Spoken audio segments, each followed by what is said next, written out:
have decided to call it, and my DM too.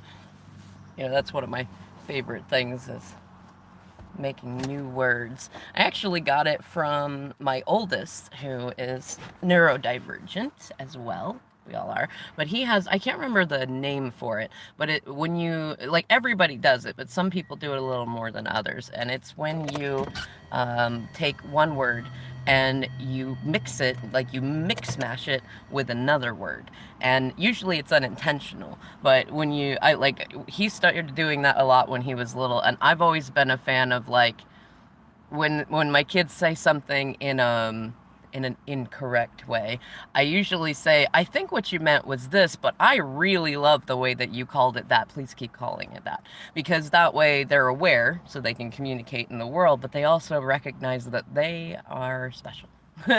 And I really loved the inspiration of that. I have some other interesting neurodivergent superpowers, but like when I realized there was this ability to synthesize words together like that, I never thought of it as like a bad thing, and I liked doing it. So we started doing like good noon, and actually my DM started it by doing well, I guess I started it. You know what? I love it because I could I caught a movement a while ago about what is it, where people were putting words together, like all the things. I wish I had the TikTok ability to put words up there. If you put all the things as one word, people started doing that, and I got down a rabbit hole for a while where I was learning about how do words get into the dictionary, and different dictionaries for that matter, because it's easy to put something in Urban Dictionary, but it's a little more difficult to get it in Merriam's, and a lot more difficult to get it in the Oxford Dictionary.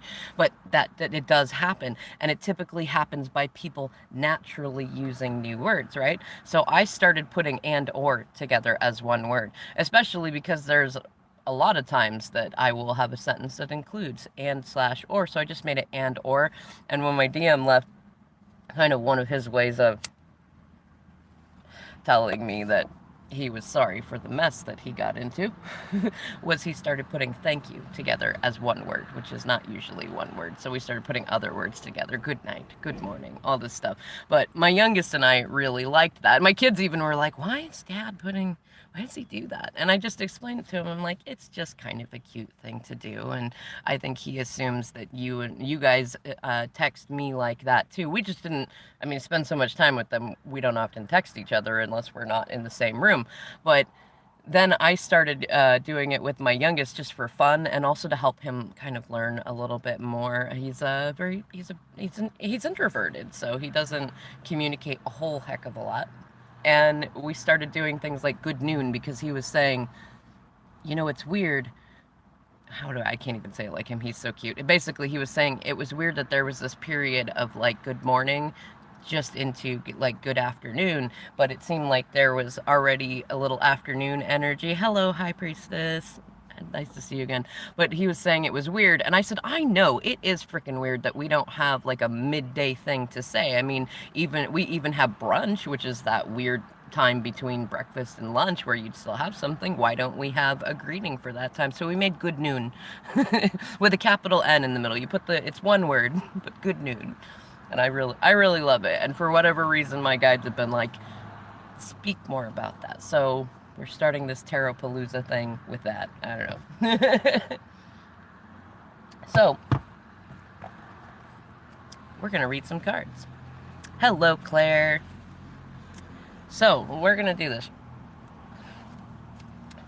Do either of you have a preference on what to start with? I kind of just named it Tarotpalooza because there are so many things that I could think to talk about and do stuff about.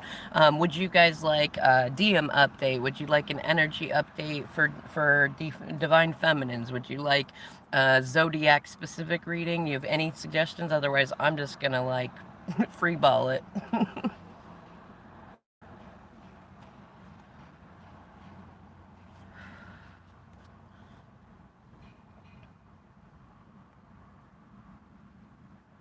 This chat thing is weird. 4:44 on the timer. You know what? I'm just gonna go with it. And I freeball it, right? So let's see. Of course. Look what comes up right when you said that, and I was gonna do it. So I decided that I was going to pull some cards and see where our energy was at. That's where I was thinking in my head, is like, let's just see where our energy is at. And the Hanged Man is a perfect in terms of freeballing it. I mean, think about it. Like, one of my favorite things about this card, in fact, is it's a very kinky card, if you think about it. It's got suspension in it, and also the story of the Hanged Man is that he is doing it voluntarily. He's not, if you look, he's not up there, like, he's not tied to the cross in a way that he could not get down, because the story of it is connected to Odin, who went to the well of Yggdrasil. I know I'm butchering that, and I so apologize to all the beings and historians who know how to say that. I also have no teeth, so there's certain vowel sounds that I have challenging time making.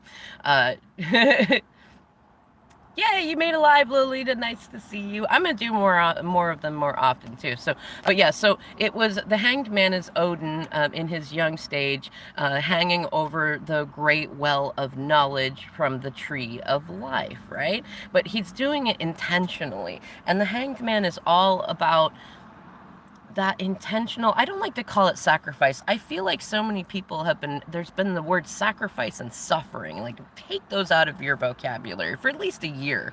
Like, if you hear yourself getting to a space where you're thinking about sacrifice or suffering, like, really examine why it is that those are in your vibration at all. I'm not saying it's not valid. I'm not saying that you haven't been through incredible shit. But you know what? Ain't no mountain high enough. Ain't no river wide enough to keep you from loving you. And one of the ways you can do that is by starting to adjust your vocabulary. If nothing else, like, you know what? This is going to be a really weird one to bring up, but it is related to the Hanged Man. So on TikTok, I've noticed that people do not use the word suicide, dead, or kill. They use unalive. And I really, really like that. Like, I think that that really helps shift the energy, especially when we're talking about such heavy subjects, right? So instead of like isolation, you say solitude, right? And let's see, how could we do that? So instead of saying suffering or sacrifice, which just, I mean, you can change the energy of the way that you use those words. Yes, and words are spells. I've been talking about that a lot. Words are spells, and so are our thoughts. Your imagination is the birthplace of creation. So how you think about things, how you imagine them, and this, I'm feeling really calling this, how you think about your DM with this stuff, this is part of this. This is the learning. This is the wisdom, is that, like, say that you've been through it with them, right? And you're like, I'm not going back there. They can't make me. Think about the story you're telling yourself. I'm not saying change the story. You don't have to change the story. And especially because we all go through our journey and we all hit that point in time. But you're not supposed to stay there. You're not supposed to stay there. There are certain lessons you're supposed to learn in that. Usually it's cyclical, so you'll go through and do that, and then you'll come out of that and beat yourself up because you feel like you're weak because you're not doing it right. But the truth is that you're doing it right. You're just coming back around because there's different lessons that you learn each time you get to there. But here's the thing. When you are telling yourself a story like, no, I'm tired of their shit, or they're not going to change, or I'm done with them, think about the other stories that have to go on within your mind for you to tell yourself that. The first is that you're being mistreated. No, you're not. I'm not saying that they're doing good things. And if you followed my story at all, or you've had a chance to chat with me, you know that my DM has been an impetuous, a petulant brat. But you know what? I love it. And he's not doing anything wrong. And he's been a player. He's been immature. He's done all that stuff. But you know what? That's been perfect, because I would not have stood up into my light. I would not be here right now in this space if I had not been given the opportunity to make various choices in the face of his choices. And that's the same thing going on with you. So here's the thing. You don't have to turn around and do shit with your DM, but you're preventing your own glow up and your own story by having that story with them be in a place where you're like, I'm so done with them, or I don't want to move towards them because I might get hurt, or anything like that. And think about it. If you're in a space where you're like, I'm not going to play their games, you're also thinking of them as doing something wrong. So you're thinking that you'd be doing something wrong by following your natural impulse to chat with them or grow with them. You're thinking that they're doing something wrong. You're probably also thinking that other people might think that you're doing something wrong, which, to tell you the truth, is the number one biggest reason that most divine feminines don't have healthy connections with their divine masculines. And I'm not blaming us, I'm just simply saying we often pull away from them and contribute to the drama triangles because we're more worried about what happens if my DM comes to me and they have not apologized for everything, they've not addressed everything, they're still very playerly and immature. What will my parents think? What will my friends think? What will my viewers think? What will so-and-so think? Guess what? Their opinions don't mean shit. And they won't mean shit in the end. You can't, those opinions are low vibration opinions. They don't matter, right? But we often have to get through that because most of us were raised very codependently, and we often have attachment traumas, especially anxious attachment, to where like we're challenged by object permanence, and we're also challenged by what, you know, this big invisible fear of what might other people think, or they might think this of me, or blah blah blah blah blah. Guess what? The old generations that ruled things by their opinions, the court of public opinion, they are dying out. They are unaliving. I'm not, and I don't mean people, I mean the generational trauma of that stuff. It's no longer matters. I was gonna say it's no longer gonna matter, but it doesn't matter anymore. And spirit really needs you to do that, to awaken to that, to stop worrying about what so-and-so might think. Worry about what you're gonna think. And the important thing is like, if you have anybody in your story, I don't care if you have the most narcissistic parents ever. I don't care if you believe that your DM is actually a false flame from hell. I don't care what it is that you believe. If you are observing those thoughts in your mind or in your heart, you are co-manifesting them. You are keeping yourself stuck in a place where your light work is diminished, where your light is dimmed, because you are giving really big real estate in your energy body and your 5D self to that stuff. It's not that it denies any reality of that stuff. It's very simply that, one, you can't get on a new timeline where that shit isn't as pervasive as it's been all your life and actually experience a good relationship with any of the people that you're so mad that you have not had good relationships with. Two, you can't get to a place where you recognize that most of the people that have hurt you have had, they only have like pint size, hello, happy boy. They've only had like the pint size ability to love because of the generational traumas they went through. And you are like a 10-gallon person. I heard someone say that on TikTok, and I'll have to find their name and give them credit. But like, think about it. It's not that you didn't do anything wrong. Yes, they've done many, many things wrong. I will answer that question in a little bit, happy boy. If I don't recall to do it, ask me about it. But it's, you know, a lot of times we didn't get the love that we needed, and it was kind of a duality. We were meant to come and have these experiences because we are really big lovers. We're not little, you know, we're not teacup lovers. We're like 10-gallon, 20-gallon lovers. You know, we fill up the most incredible buckets. And for many of us, we were plopped in with families that their ability to love was just, you know, it wasn't even a teacup. It was like a thimble. And then we brought that stuff out and we got triggered by it with our twin flame relationships. And then we tend to do the same thing to them that we do to the other people that were not able to love us in all our amazing capacity. And this is kind of a challenging bit of light work because there's so much energy going on in the world of who do I blame? Who do I blame for this? How do I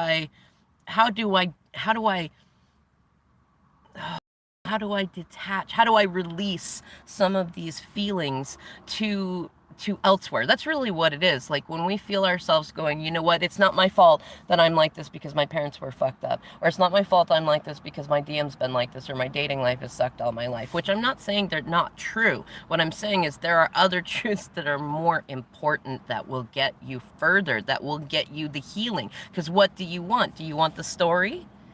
Do you want the story? Do you want to feel like a hero, villain, or victim? Because if you want the story, keep it. I love stories. But if you don't want more of that, then start to release that, you know? The sun's coming up here. Hello, Leanne. Work. You know what? Let's do this. Okay, so first of all, what I'm going to say is the everybody's message from this card and bottom of the deck, Six of Swords, is learn to change your vocabulary. Dip your head, you know, like voluntarily get in fact, my guides are saying if you really can get upside down for a little while, do it. And I've got a picture of some people like on a bed with your head hanging off the back of it, or if you can do that cool handstand thing on the wall, do that. I know that it sounds absurd, but remember, I'm the embrace the absurd lady. So embrace the absurd and go to that place and think about how you can use different vocabulary to like up level the things that you do. So especially if it comes to sacrifice, what was the other one? Let's see, sacrifice, surrender, and suffering. Like, think about different words that you can use for those that have a light vibration, okay? And go and do that. Now, somebody asked a question first. And just so everybody knows, I'm not charging for anything, but I absolutely will, I won't say no to donations, so polyventurous@gmail.com. I put it in the description box. And also, I wanted to ask everybody, like when you're working with readers, do you have an easier time like using Cash App or Square than PayPal? I'm thinking about opening up a couple of more avenues just so I'm more available to people, but so far PayPal seems to have worked pretty well, so don't, if it ain't broke, don't fix it, right? Okay, so Happy Boy, I believe I saw you first. Where are you? What's coming to you in your life? Now, what I'm going to say, first of all, for everybody, is be specific about your questions when you're asking cards questions. Now, like, there's so many ways that I could say it. So when you ask a broad question, you get a broad answer. And I'm actually going to answer your question the way that it is. I'm not saying you can't ask more questions, but I'm going to answer it in the specific way because it's a very broad question. What's coming to me in my life? Like, without even pulling the cards, I mean, I'm already getting visions in my mind of all sorts of little snippets of things. Like, I could see somebody walking barefoot on some grass, right? I could see there's somebody looking up and seeing birds flying by. It looks like geese, probably a couple of them. But like, I don't know that those have anything to do with what's specifically on your heart. And you might be asking about what's coming into my life love-wise, or what's coming into my life career-wise, and things like that. And also you want to look at a time frame. Those two images that I just got clairvoyantly, those could come years from now. You know what I mean? You want to know what's going to go on in your life in what amount of time, in a week, a day, 3 months, a year, that kind of thing. The other thing is to recognize, and I started saying this in some of my other videos, is that whenever you get a reading from somebody, whether online or elsewhere, you co-manifest that reading with them. So if you ask a question and you hear something and it resonates, that was already in your vibration and you're amplifying it, right? That's how you affect it in there. But if you hear something and it feels odd, or like, let's say, okay, so you clarified like career stuff, right? So if I tell you something about your career and I say, you have this amazing job coming to you, but you have some self-worth stuff to work on, you're going to change that manifestation most likely by thinking that it's too easy. It's too easy. It can't be that easy yet. So be careful of where you are in your mind and in your heart when you're listening to readings, when you're getting readings and things like that. Just recognize that you're participating in what manifests. And also, I mean, when you get a reading, a lot of times it's either to, one, confirm that you're on the path that you want to be on and that you continue forward on that, or two, it gives you the opportunity to change something. So whenever you hear a reading and you're like, I don't like the way that reading went out, you can totally change the outcome. That's why a lot of people get tarot readings. All right. Now, as the smoking oracle, we're going to answer your questions. Now, you did clarify. So let's see, what was it? Career life and study life over the next 2 years. Okay, now I'm gonna pull those. Keep in mind 2 years is a long amount of time, so things can change a lot. And we got 2 cards already, so look at that. King of Cups reversed, Page of Swords reversed. And, of course, look who's on the bottom. There's no coincidences here that happens when we were looking at that overall energy for DFs. So, in terms of your question about your career and finances, what I'm getting here, because this is... It's funny, I just dropped it, and this one turned upright. So, I don't know your pronouns. Especially with BOI, boy, in there. So this could be your masculine energy. We all have masculine and feminine energy regardless of our gender and pronouns and things like that. But what I'm getting a sense of is that there's something blocking you. I mean, it's something to do with your father, whether you knew him or not. And okay, good. All right. So there's father wounds going on. And the sense that I get, so this card, this one, often has to do with writers. It's actually one of the earthiest air sign cards. They say it's mixed in there, and it's usually associated with Taurus. And it can also be associated with college, with like freshman year, things like that. But it has to do with a little rebelliousness. It's also associated with Aquarius. And so what I'm getting a sense here is there's something that you have resistance to that has been blocking you for a while, career-wise and study-wise. And it has to do with healing that masculinity, finding that balance in there, something to do with emotions. Because the King of Cups, in his unevolved energy and his unhealed energy, is usually very like, so my DM is a Cancer, right? And he does this, and I tease him about it. It's like when he gets into a space where he's triggered by past traumas that have to do with his father wounds, he gets this very like, the man does this, the woman does that. Well, he doesn't really say the woman. I added that part, but I always tease him. I'm like, oh, what was it? Like, the man has no feelings. No, do not tempt me. I have no feelings. I must go and reorganize my toolbox like the man does.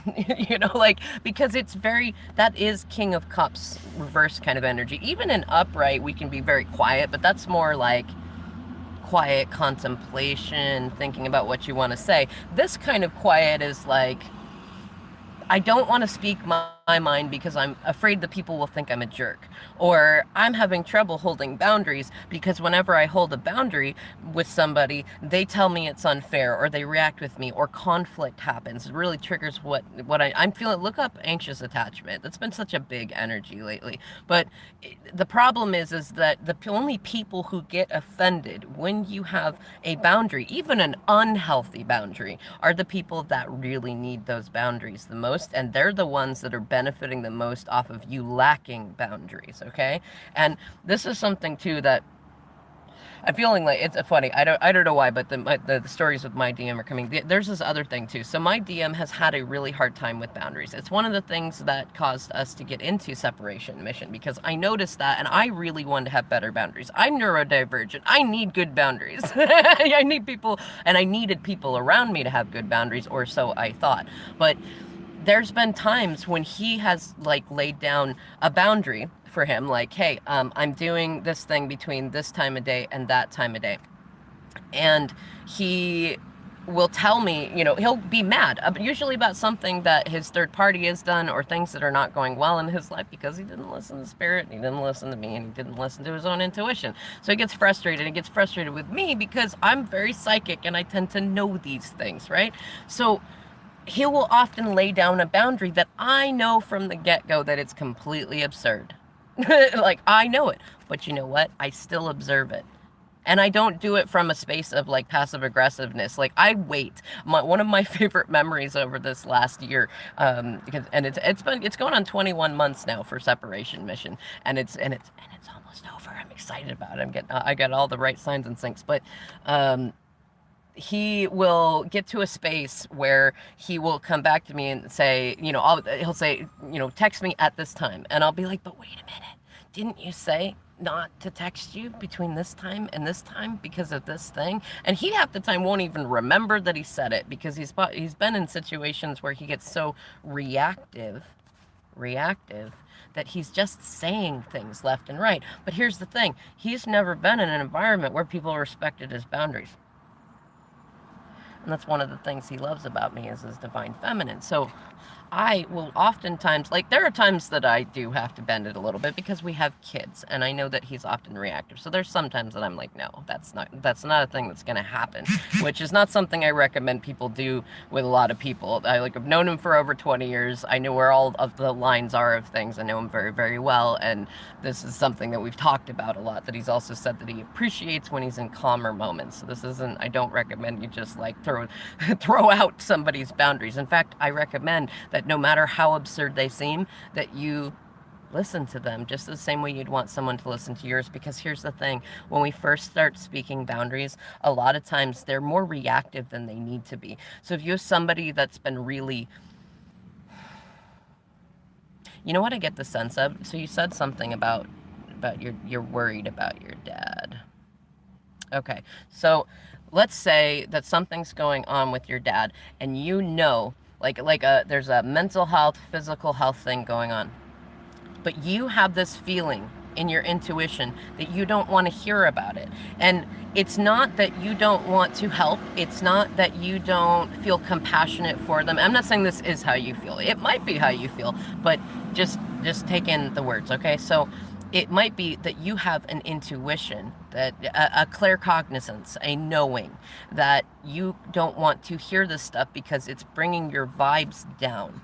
Okay, and like the only thing that's keeping you from speaking the boundary is two things. One, you don't want people to think you don't care about your dad, but you need to focus on college. You need to focus on life, not on death, right? And you know this, and your guides know this. But when you go to speak this to somebody, you might be in a space where when it starts out in your head, you're like, just tell them, just say, look, can you just update me if anything big happens, or if you need me for a specific thing, and can you make it very specific on what you need and when you need it? And otherwise, it's not on my journey right now to listen to the emotional part of this, because I'm practicing good self-care, and I know that Spirit's going to make sure that you have somebody to talk to, because I'm getting the sense that you may have your other parent or parents, if you've got step parents too, or siblings, or people that are really over focused on this health issue with your dad. And I'm also getting the sense that this is something that I've seen a lot, and it's happened with me,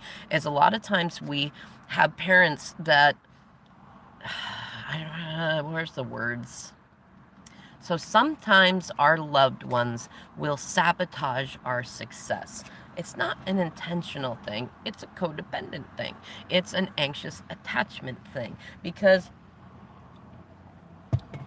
subconsciously, they're afraid that if we succeed, if we leave them and go to college, if we become a big fancy person, I don't know why, fancy person, if we do these things, that we might forget about them, or that they might feel bad for a certain amount of time that we are busy doing other things, or that some catastrophe might happen when we go. And the thing is, a lot of times those same people will manifest that stuff, and it'll be stuff that feels like it's super, super big. I mean, if you're getting ready to go to college and somebody says, oh my gosh, there's something going on with your dad, then you will stop the college stuff, because that's a big thing. Especially if you either had a really good relationship with your father, or you didn't have much of one and you really want to connect with them before the end. Like, it makes sense that they, in those moments, would manifest that. Hello, Elizabeth. Because just a minute, Happy Boy. I'm not done asking. You can ask whatever you want, but I'm not done answering your first question. I would say that's the other part of the advice, is when you get a lot of downloads like that, write them down. Because even if I don't get to answering them, Spirit will help answer them for you. And that's the other thing I'm going to say too, is pay attention to the things going on around you. You asked me what's going on with your father, and actually the answer that I'm getting, because like I'll give you some information from what's coming on from these cards, but what my guides are telling me is that your guides are trying to get you to listen to them, and they are giving giving you messages all over the place to tell you. Music is a really, really big way to get information to you. And one of the best ways to do it is to do something like go on the radio, like, I mean, the actual AM, FM radio, and pick some random stations and see what songs come on. You can also go into a thrift store or Goodwill or Value Village or whatever thing, go to the book section, just like go into until I'm getting, oh man, there's so many tingles. So I'm getting the sense that you should walk into the book area section or go to any book place that you like and go until it feels warm. And then also, like, back up and go forward and notice the temperature change. And when you're in that space and you feel the temperature rise, it doesn't have to be huge, but you'll feel it. Then close your eyes, put your hands out to wherever the books are. If they're to your left or to your right, put them out. And notice which hand you feel called to do, because right is giving, left is receiving. Left is feminine, right is masculine, right? So notice that, and then close your eyes, pull out a book with your eyes still closed, flip to a random page, and read what's there. Read what's there. That's another way you can get information. The other thing is think about the patterns that are going on in your life, right? Especially because if this is something that he's not telling you about, which, yeah, this, yeah, a dad who's got health problems who won't talk to you about it, that's definitely King of Cups reversed. But he is telling you about it. The problem is that, because swords are intuition too. Both of these are about intuition, but they're different kinds of intuition. But with this, like this, you've got blockages in there that are blocking you from being able to do it. And I'm getting the strong sense because of this that you might be an automatic writer. That says that, I don't know if you've heard of that, but that's where you can channel various different information from your guides, from ancestors, things like that, by freeform writing. You can do it. There's many ways to do it. Let me know if any of y'all want more information on how to do that sort of thing. Otherwise, I'm going to say there are plenty of people that are out there talking about that sort of skill building, and definitely do it. Also, write down your dreams, and be open to dreams. When you go to sleep at night, be in a space of like, yes, please, spirit, I would love it if you could bring me some more information about this thing in my dreams. And then remember that even if you don't recall having a dream, because we all dream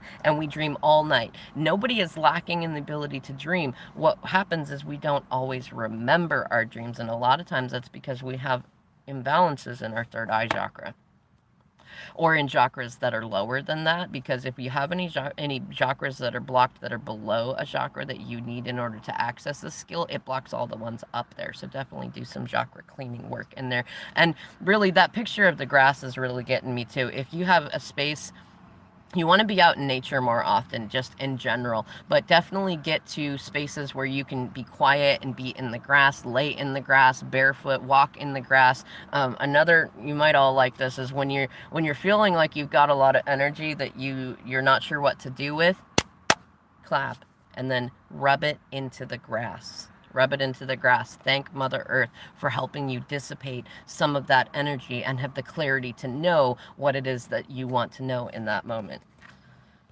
All right, let's see here now. Someone else. Also, Happy Boy, what I'm going to say is there are probably some physical things going on with your dad, but most of what it is emotional. We often manifest physical things because of emotional blockages, and that's not something that you're meant to rescue for him from.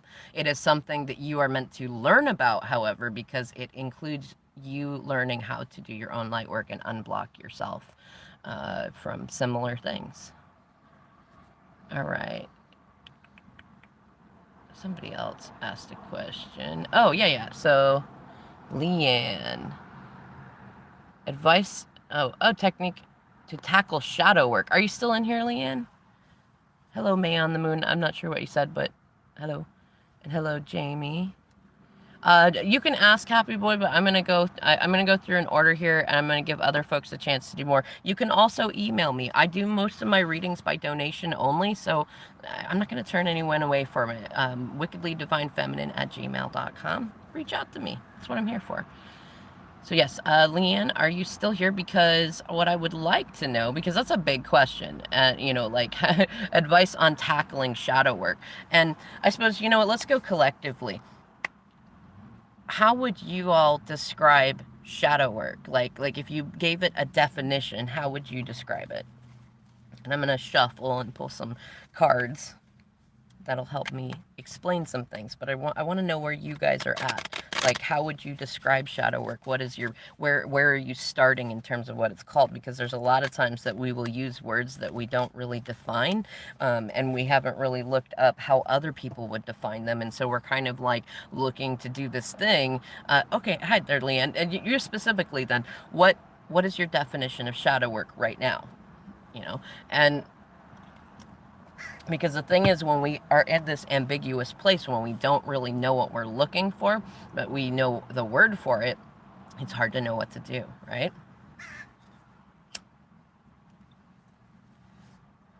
We got some crows visiting us. And also that tells me, and you know what, the funny thing is, crows are very much attached to shadow work. And no, not because people have really weird myths and are scared of them. That is kind of part of the energy, but it's actually because they're said to be the keepers of the karmic law, right? And they are also birds of transformation. If you actually look really close at a crow feather, they're not black. They are rainbow colored. And I love some of the myths too of it. One of my favorite myths is it's about rainbow crow, and it was when oh man. Thank you, Spirit, for forgiving me that I don't recall the actual tribe that it came from. Though you can look up the indigenous American myths, and this is a myth about the creation of the sun.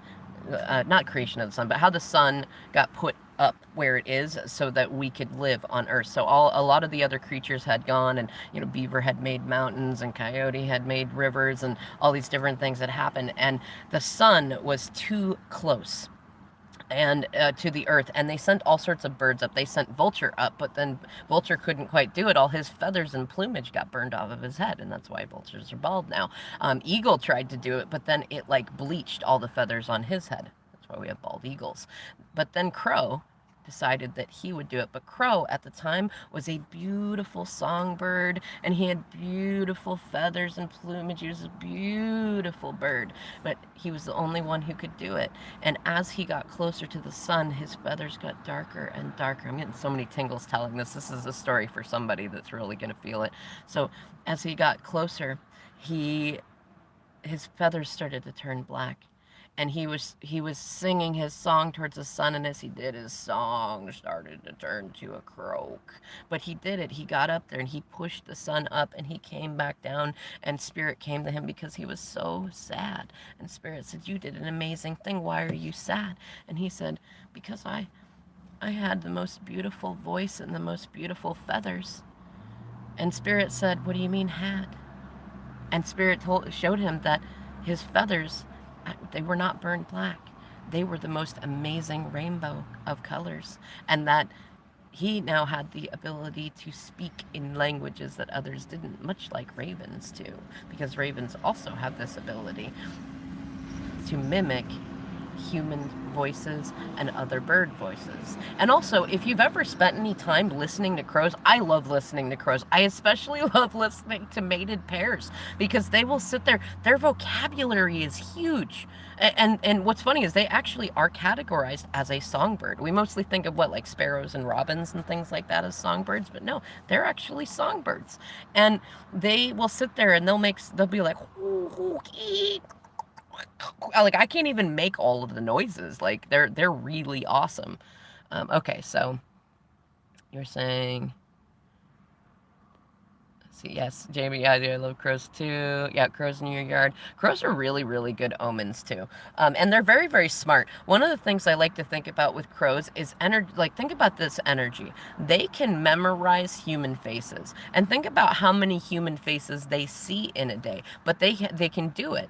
And they will remember who is their friend, and they will remember who is their foe, and they will remember people that are kind of in the middle. So think about that energetically. Like, if you've got a being that can recognize, are you good or are you dangerous? If you've got crows that are coming around you, even if they're a bit skittish, they recognize that you are not a foe. You're welcome. Anyways, okay.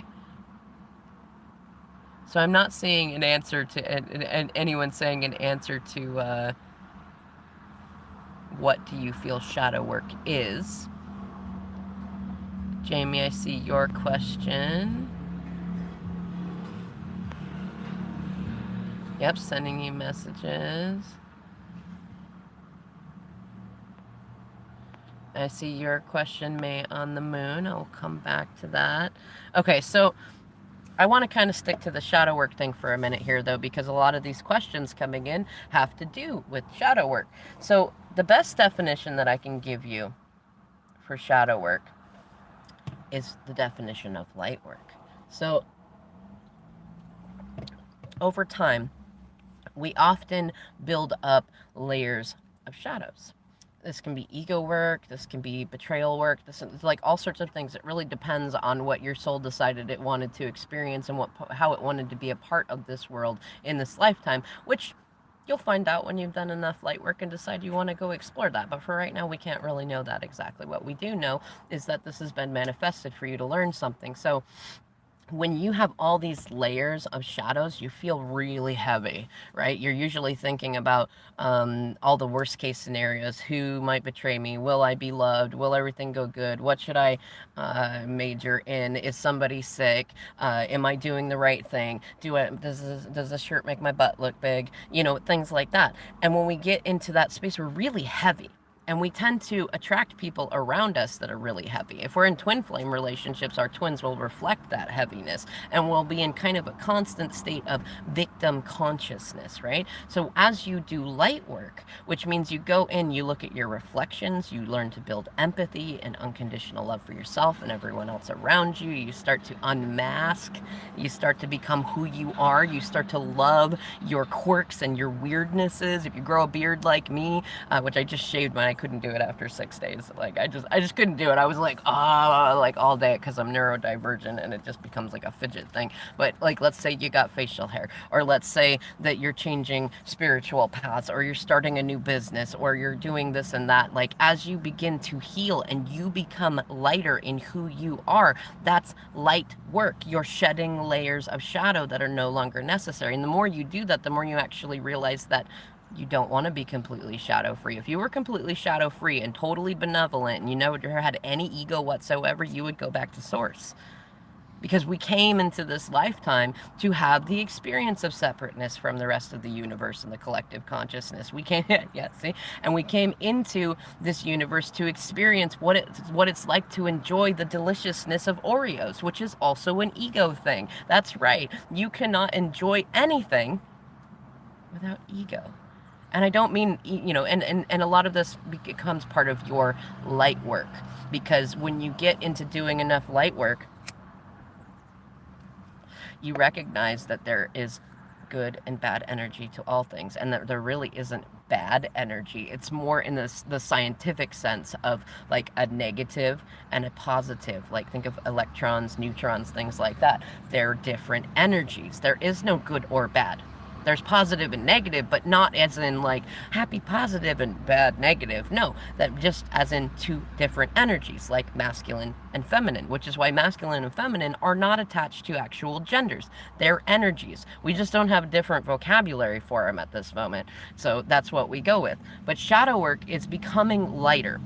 And as you become lighter energetically, whereas before, when you were covered in layers of shadow, you attracted people around you that were also covered in layers of shadow. Then, hello, Kentucky John, when you start to become lighter, you start to attract more people around you that are also lighter, and then you see different experiences happen with the people that come towards you or that have been in your life that have been in shadowy places. Because when you are the highest vibration in the room, when you are the highest vibration around, when you are comfortable in that vibration and you are, as Abraham calls it, unfuckwithable, when you're in that space, you start to create ripple effects with people, especially like we were talking earlier about boundaries, where oftentimes it's the people that you need to have boundaries with the most that will react the most inappropriately and offended by your boundaries. You need to recognize that negative response from them is not a bad thing.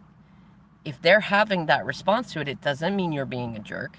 It doesn't mean, I mean, yeah, sure, your boundaries may have been reactive, but that doesn't, no. Like, you're learning to do the right thing. If somebody has a negative reaction to a boundary that you placed, that's your indication that that was where the boundary was needed, and that they felt like they were getting some sort of reward off you not having said boundary. This can reveal to you where there are forms of unhealthy love. Does it mean that they're a horrible person? No. Maybe they've been gaslighting you. Maybe they have been doing narcissistic things. But as I've been telling everybody, get those words out of your head, because you are bringing them in to that space. You are keeping yourself in timelines where those things exist. And unless you like that, bring that out of there, because the truth is they have not had proper modeling in their lives to know what healthy boundaries look like. And every time that they have tried to have healthy boundaries, other people have done to them what they have done to you. And they are not coming to you to hurt you, to gaslight you, to bring you into this shit, because nobody would want to do that to you. Nobody would want to do that to you. I don't know who the fuck needs to hear this, but nobody would want to do that to you. Not in that sense. Humans are not born evil, malicious things and doing stuff like that. And I completely disagree with, I'm not in a timeline where it exists that some people are karmics meant to come and hurt other people. No, that is not true. If you are here right now, that is not true. Nobody wants to hurt you. Nobody is so broken that they're always going to do that. It's very simply that we have had generations of people who did not know how to have healthy boundaries, which was stuff that was intentionally broken over time. Look at how those in power have intentionally gone in to tackle language, that have gone in to take away people's spiritual knowledge, that have burned people's libraries. I'm talking like the Gallic people from Africa, Native Americans, all of it. Like, they go in and try to make us question it. They violate our boundaries. They do things like that. That's because we are collectively learning various different lessons together, all right? But they didn't do that because they just wanted to ruin people. There was parts in them that had shadows. They had not done their shadow work. So they were acting from a place of unevolved ego and doing that to other people. And then these generations came along, and I mean, like your great-great-great-great-great-great-great-grandparents. They did not know how to have healthy boundaries. So when you run into people nowadays that are in this space of like, well, I don't know, because a lot of people talk about it with like, oh, some people just come here to hurt other people and shake things up. No, I will say that you do rendezvous with people that are meant to trigger you, and that was their role. But why in the world would you, as a loving light being, put anybody into a role of forever bad guy? Why? The only reason that we do that, and I've been in that space, I've done that before to people, the only reason we're in that space is because, one, subconsciously, we believe that we could be one of those people. And anytime that you look at somebody else and you say, that's a narcissist, guess what? Point that finger back at yourself, because it's a really narcissistic fucking thing to claim somebody else as a narcissist, especially if you don't have degrees or decades of years of experience in diagnosing people appropriately. So it's a really fucking narcissistic thing to sit back and say, that's a narcissist, or my parents are a narcissist, my DM's being a narcissist, the karmic is a narcissist, that person's a bad person and they came here to this experience to be a bad person. That's really fucked up. And if you're going to be that person, you're going to stay in that world. You're going to stay in that place where you have those people. It's the same thing with looking at karmic situations. And I was somebody who did this before too. I would refer to my DM's third party as a karmic. But here's the thing. That keeps them in there. Your imagination is the birthplace of creation. If you're picturing your DM and this third party and you're saying this is a karmic, guess what? You've just tied them. It's actually Fiery Grace that talked about this first, to my knowledge. You're tying yourself to them. You're tying them in there. You're saying that they're a karmic, that they are so strong and so important in this story, that that's the only reason that your DM ain't choosing you, or they're out doing fucked up things. But here's the thing. The person is not the karmic. It's the relationship. And it's actually got nothing to do with this person. Boop. They're irrelevant. It's got to do with your DM and you. Because your DM is in a place where they're not respecting themselves, where they've not had this modeling of proper boundaries.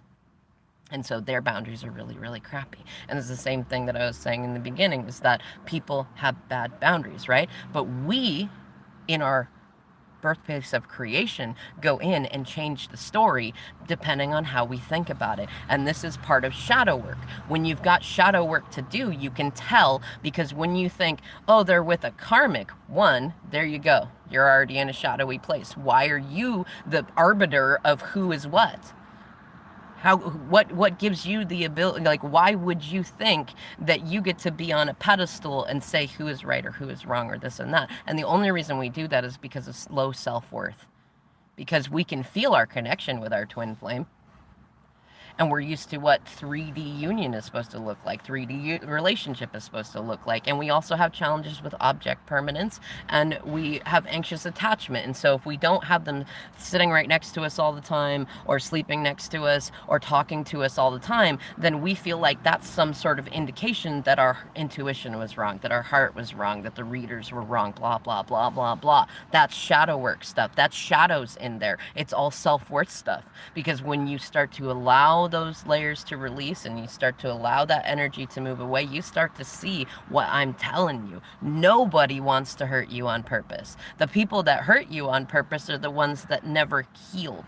They never got apologies either. They never got explained. A lot of them didn't have the internet. They didn't have the way to connect with people socially the way that we do now. A lot of them were made to believe that the way that they did things was the best way to make another strong human being who could survive. But guess what? That created generations of people who got stuck in survival mode. And we act very differently when we're in survival mode than we do when we're in alive mode, right? We do. Because that's the thing, when you feel like you're surviving, when you feel like that you have to worry about your basic needs, you'll cut a motherfucker. I'm joking, but you know what I mean? Like, you will do very different things when you feel like it's based on your survival. Hello, Divine Root Vegetable. I love your name. Okay, let's see. I don't know if that fully answered the question about guidance on shadow work, but I'm totally open. If anyone wants to ask any other questions about shadow work, I can tell you about it, and light work. Let's see. So,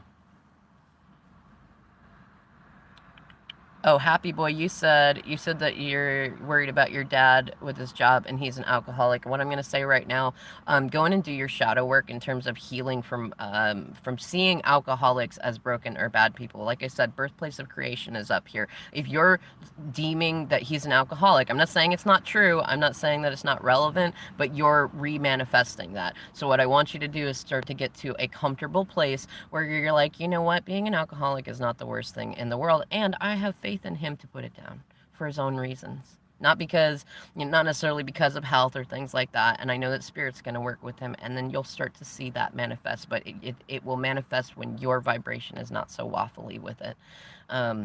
And part of that is going through and healing from the stuff that he's done while he's drunk. One of the biggest things that got me with my DM that my father also did, so I had to do this shadow work, was when they are drunk, they will often seem like the most delightful or romantic or thoughtful person. And it's because when we take intoxicants, it actually does temporarily bring our vibration up because it drops our negative aspects of ego. But then after you're done drinking, you don't remember it, or you get reactive and volatile and things like that. But you have to go in and recognize that when somebody is intoxicated or somebody is reactive or somebody is in the height of like a personality disorder type of thing, that's not really them. That's the mask. They are the ones that connected with you in those heartful moments, whether they were high drunk or not. And that's the part of them you want to grow in your creation space. And then Elizabeth, you said how to deal with betrayal and false accusations. Okay, that's a nice one. Okay, so this is one that Spirit helped me with that I really, really like. So whenever somebody is accusing you of something, especially something that you don't feel like you did, because here's the thing, if somebody's accusing you of it, usually if you're triggered by it, there's enough truth in it that you need to look at that. That's what I'm going to say about that thing. But usually when somebody accuses us of something and it's a false accusation, like why are you offended by it? That's where you want to get to. Why be offended by that? If you know you didn't do it, that's all you need to know. You don't need them to know that, because here's the thing. This is a Saturnian lesson from your favorite Capricorn. Time will reveal the truth of you. You don't need to explain yourself. You don't need to do that. And here's the other thing. Accusations are confessions, because they are projections. And I love that I love the rhyme in all of that. So when somebody says, like, say somebody says, oh yeah, she likes to go out and paint trees red. And you're like, what? You're like, that's fucked up. That'd be mean to the tree and a waste of paint. And I'm totally a practical person. Why the heck would I do that? Why would I spend my time doing that, right? Think about it. It's much more likely that they are either wanting to do that, or they're thinking about doing it, or they're trying to get others to see you in a lower light because they see you up here, right? And they're feeling like they need to pull you down from that. The other thing is, again, there's probably been some modeling. I'm actually, I had a similar conversation with my DM just yesterday about some gossip that had gone around with his third party that he did not squash. And here's the thing. I knew it was going on when it happened. It really fucking triggered me for a while, because it had to do with the idea that I was stalking him. Now, here's the first irony. There was enough truth in it, because guess what? I was watching tarot readings that had to do with what he was doing. That's still stalking. It's not the same kind of stalking, and there's a difference in it, but I was doing it to a degree, and I felt guilty about it for a while. That was part of my shadow work. So I went in and I owned my own bullshit, okay? So now, fast forward to 18 months after that stuff was happening, I'm really proud of myself, because I did not go in and try to defend myself. I didn't go in writing in like, y'all are fucked up. How are you going to say this stuff about me? How are you going to drag my name through the mud? Instead, my guides continued to whisper through my intuition, because your intuition never yells, and it simply said, it's okay. Let it go. We will show them. We will show people. You will be vindicated. And there's been lots of times that different things have happened. And that stuff needed to happen because there was various connections that I didn't know that I needed to make with other family members, with his family members, with friends of theirs, with other people in the community, with my family. And now I get the vindication energy. And on top of that, it's not that I get to look a certain way. It shows off that I am not the type of person that typically lowers my vibration to go and argue with people over things that I know are not true about me. And do you know how people look at me in my community now when they see that there have been all these false accusations that people made, and there's never been any evidence of it. It's never been true. Guess what those people look like now, right? So now, in having these conversations with my DM, I can tell him, like, you know what? It's fucking delightful, because I used to be triggered by this, but you know what has made me laugh the most consistently is that y'all told people that I was stalking you, and I can prove that I was not. And his first response is, oh, I'm sorry. Well, they got triggered by somebody else who did it. And I said, no. You own your part in that, because you did not squash it, and you knew better. And you know what? He's grown enough to be able to have said, yeah, you're right, and I'm sorry. And that's something that a lot of people really want to be able to have with their twins, right? Or with their parents, things like that. I've also had this happen. My dad is almost 80, and up until last year, he had never apologized to me for shit.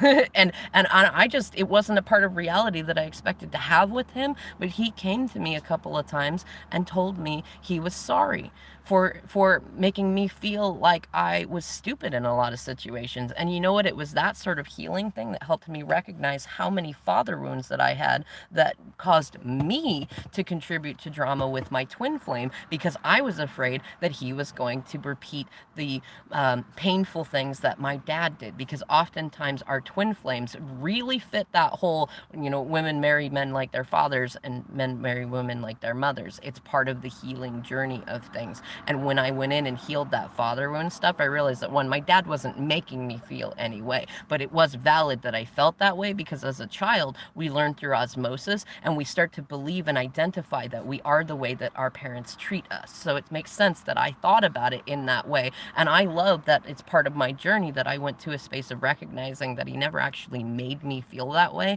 It was layers of conditioning and shadow work and things like that he and my mom, conditioned into me just the way that they were conditioned. And when I got to a space where I started getting out of that and I started healing that, I started getting lighter in my work, that's when things started to open up. Same thing with my mom, who is also very codependent.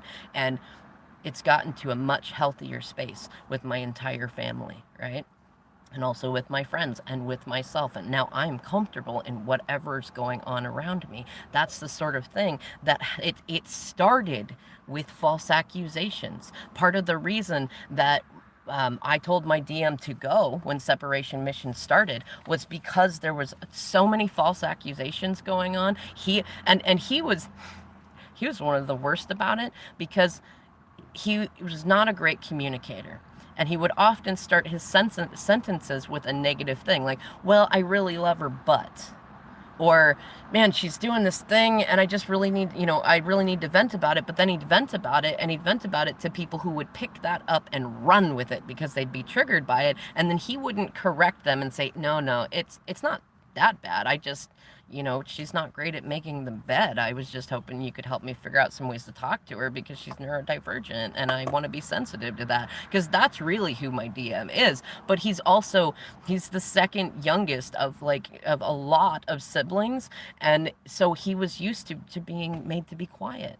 And he tried really hard, but this created all sorts of triggers and things that opened up. And this was one of the things I was mad about. We were supposed to get married, and I said, I don't want to get married while all these people, I want your friends and family to actually be there to celebrate this with us. And in my mind, it was his fault that they wouldn't be, because he wouldn't correct it. I wasn't seeing all the layers at one. He didn't know how to do those things. Nobody in his family knew how to do those things at first, right? And then there was all sorts of connections that he had with friends, with people that were in similar vibrations, because like attracts like. I was the only person who was actually calling him into this stuff and asking him to stand up and be a gentleman about it. But there were so many different things going on, and I was not as out loud and open about things either. So it was a lot easier for other people to get into his ear and say, no, see, she can't actually be that nice. She can't actually be that committed. You know how this story goes. You've been fooled before. You've been fooled in your last marriage. You've been fooled by people. Or I remember I was fooled by this person. And they keep him in that box. And then in his own headspace, he would go there. And paranoia is a part of reactive attachment, which is something that he's been healing from too. And so when I actually went as far as saying, no, you need to leave and go grow up, and it was not that graceful. It was not that graceful.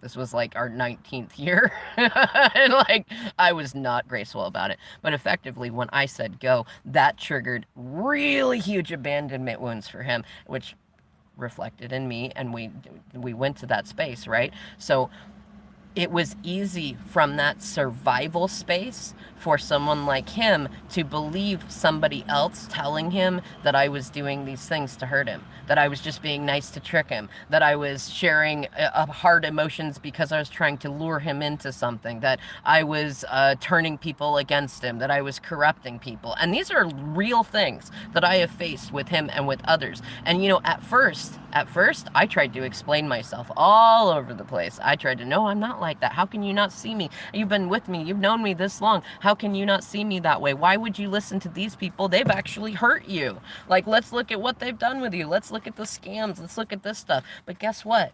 I was trying to fight using their tools. And the first thing is, I'm not a fighter. I can fight. I will fight if I have to. But I know that most times you don't have to fight, and I don't like fighting. I really don't. I don't mind banter. I don't mind competitiveness, but I'm not a fighter. But I was willing to, especially because my DM used to tell me that because when he would be in a reactive space, my boundary would be that I would not engage with him other than simple civil discourse, like, I love you and I'm not going to engage with you right now because you're reactive. But then in his mind, that was an indication that I didn't care that much. Or when I started saying, no, I'm not going to be physical with you, which was really hard for me with my Scorpio Mars, until you learn to be healthier with yourself. Because my old fear was that if I did not do stuff with him physically, then he would go elsewhere, because I had shadow work to do in believing that that I was not worthy of somebody staying with me unless I was sexual with them, which I know a lot of people deal with. Now, it was really easy to take someone like my DM in the space that he was in and convince him that I was just a big phony and a big fake. And I tried to explain myself in the beginning, but Spirit just kept saying, no, this is important. This is important, and we want you to trust that you will be vindicated when the time is right. But right now, you need to stop and work on why are you so affected and so triggered by them saying this, right? And I went through and did the shadow work because my DM ages ago, within the first 5 years that I met him, and he was an alcoholic too, there was a night that he called me and we were just talking, but he was really, really drunk and he blacked out. Now, I lived about 30 minutes away, but I rushed. I sped. I got to his apartment in 15 minutes because I was so worried about him.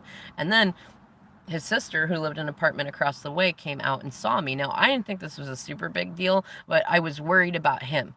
And then I come to find out a few days later that between the two of them, they had worked up this story that I was stalking him. And not even because anything that I had done had actually connected with stalking. It was because it had happened with a different friend, like a mutual friend of his sister's, and with other people. And it was part of their vibration. They were also stalking other people, not necessarily in a stalking way. I guess I'm using it colloquially, but like they were thinking about other people a lot. They were, they were trying to be involved in other people's lives. There was reflection in there, and I didn't know this at the time, but I really took it personally when it was said that I was a stalker. Now, I didn't explain myself then either. I was not, we didn't have our children at the time, so I did not feel that it was my place to go in there and be involved with whatever was going on there. I was the third party at the time, and I know that this is also important for my DM to see, because in moments like this too, when there's been new accusations of stalking, and we've already gone through arguing about the stuff about what happened before, because he also did not correct the record then either.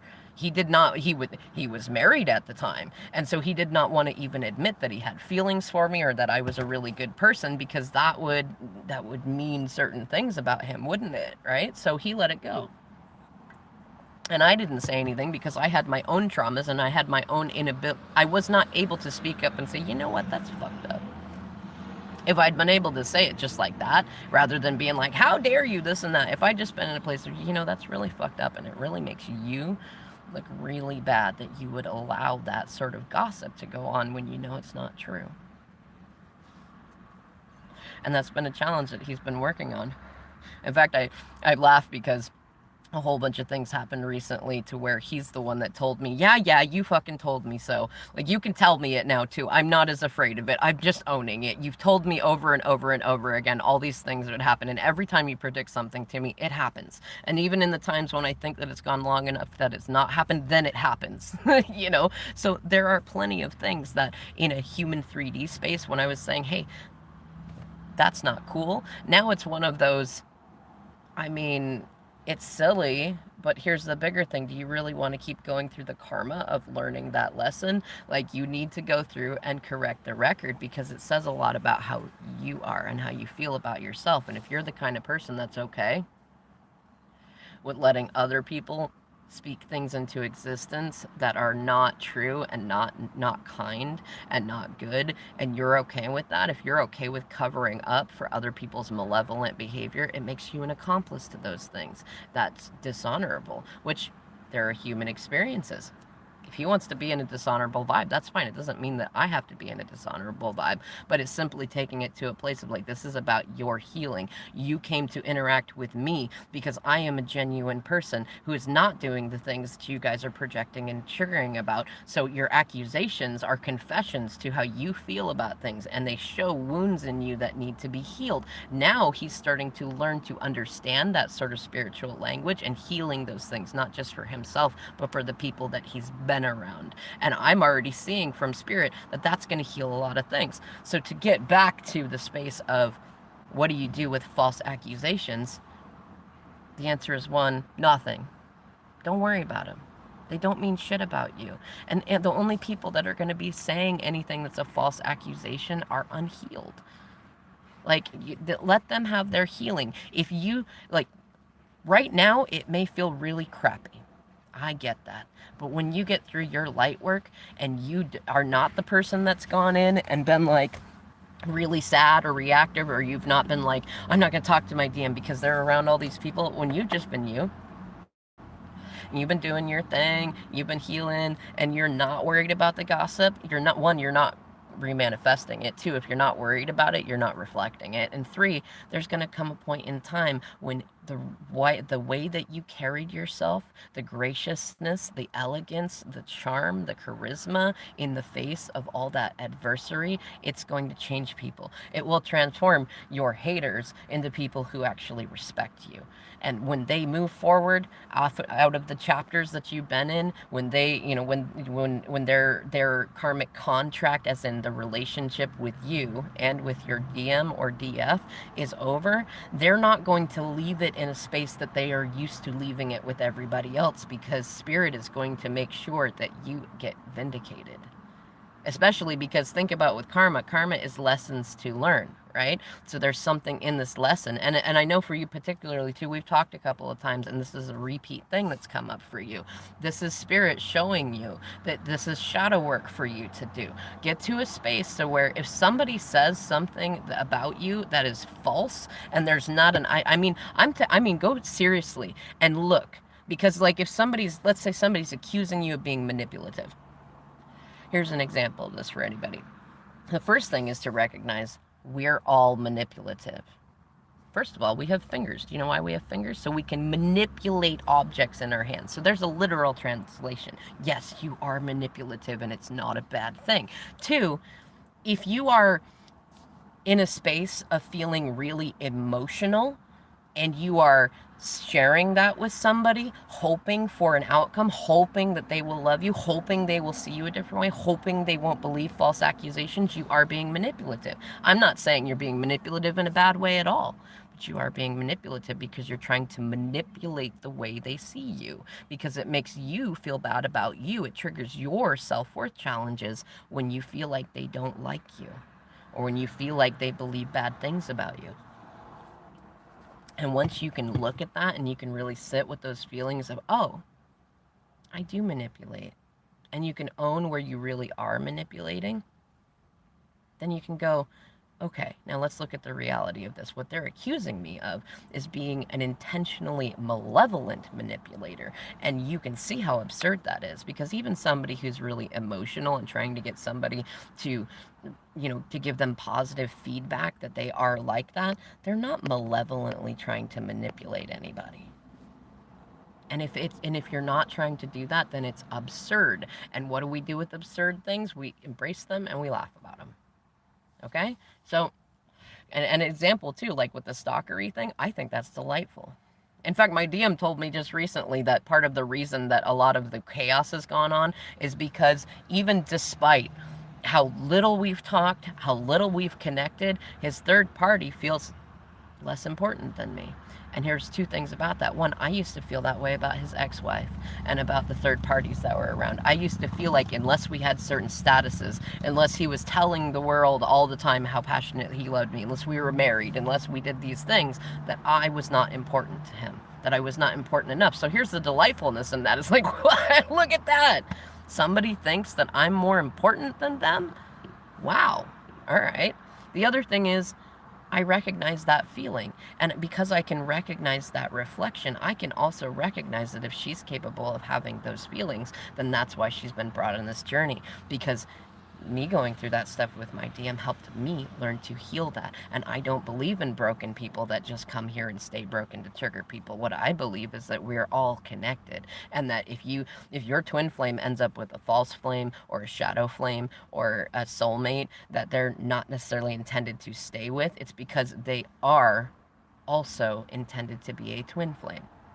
And they're intended to work with other twin flames. Oftentimes when you see two twin flames in a karmic relationship of some kind, it's because they're both needing healing from each other in order to go back to their actual twin flames. And when you can start to see people in this way, that they're healing too, just like you're healing, you stop holding them in place as the sinister villain who just came in to keep your person away from you, right? And that's part of the shadow work of doing that. Same, and also with false accusations, they're meant to trigger you, to show you where you're carrying weight that you don't need to. It could be that growing up you got accused of doing a lot of things that you didn't actually do. Maybe you have siblings who did things and then you would get in trouble for it. And then your choice was either to rat them out and let them get abused or to hold your tongue and take the abuse yourself. A lot of people went through that. And when that happens, then as adults, when we are accused of things that we did not do, we get very triggered by it. You need to go back in and heal that. The other thing is, too, is that when you are reactive, you are easily manipulated. And that doesn't mean that the people doing it are trying to manipulate you, but when you're in a space where somebody can go, she likes to lick fish, and you're like, like, think about it. How much time do you then put into feeling offended by something as absurd as that? You don't need to do that. When somebody's accusing you of something, first stop and look at where you can own it. Where you can say, yeah, okay, I am doing that. Big one for me was being controlling. I'm a Capricorn, I'm a Dom, I'm a brat, I'm a mom, right? I'm also a high caliber feminine. Being accused of being controlling was hard for me because I knew that having good boundaries was important. But anytime I have tried to lay a healthy boundary, or I tried to say that behavior is not an acceptable way to treat me, I got accused of being controlling. And that triggered me for a long time because my parents were controlling and people around me were controlling, and the rest of the world was saying to be controlling was a bad thing. But here's the deal. I was being controlling. It wasn't controlling in a malevolent way. I wasn't, in fact, our therapist said this at one point in time too, is that, like, I've been in a space of trying to benevolently control the story and the narrative with myself, with my DM, stuff like that. That's where I was. And for the intents and purposes of this, the way that he saw it was that the third party was kind of trying to create malevolent control. Like, she wanted to keep control because of insecurities, because she relies on my DM financially, and to avoid bad social reputations, because a lot of her old toxic behaviors really got outed by being entangled with him, who is entangled with me. And here I was over here going, look, I don't care who you're with, but you need to do your healing work, and you need to be a good dad, and you need to not treat me like an asshole. You know, but those things were controlling.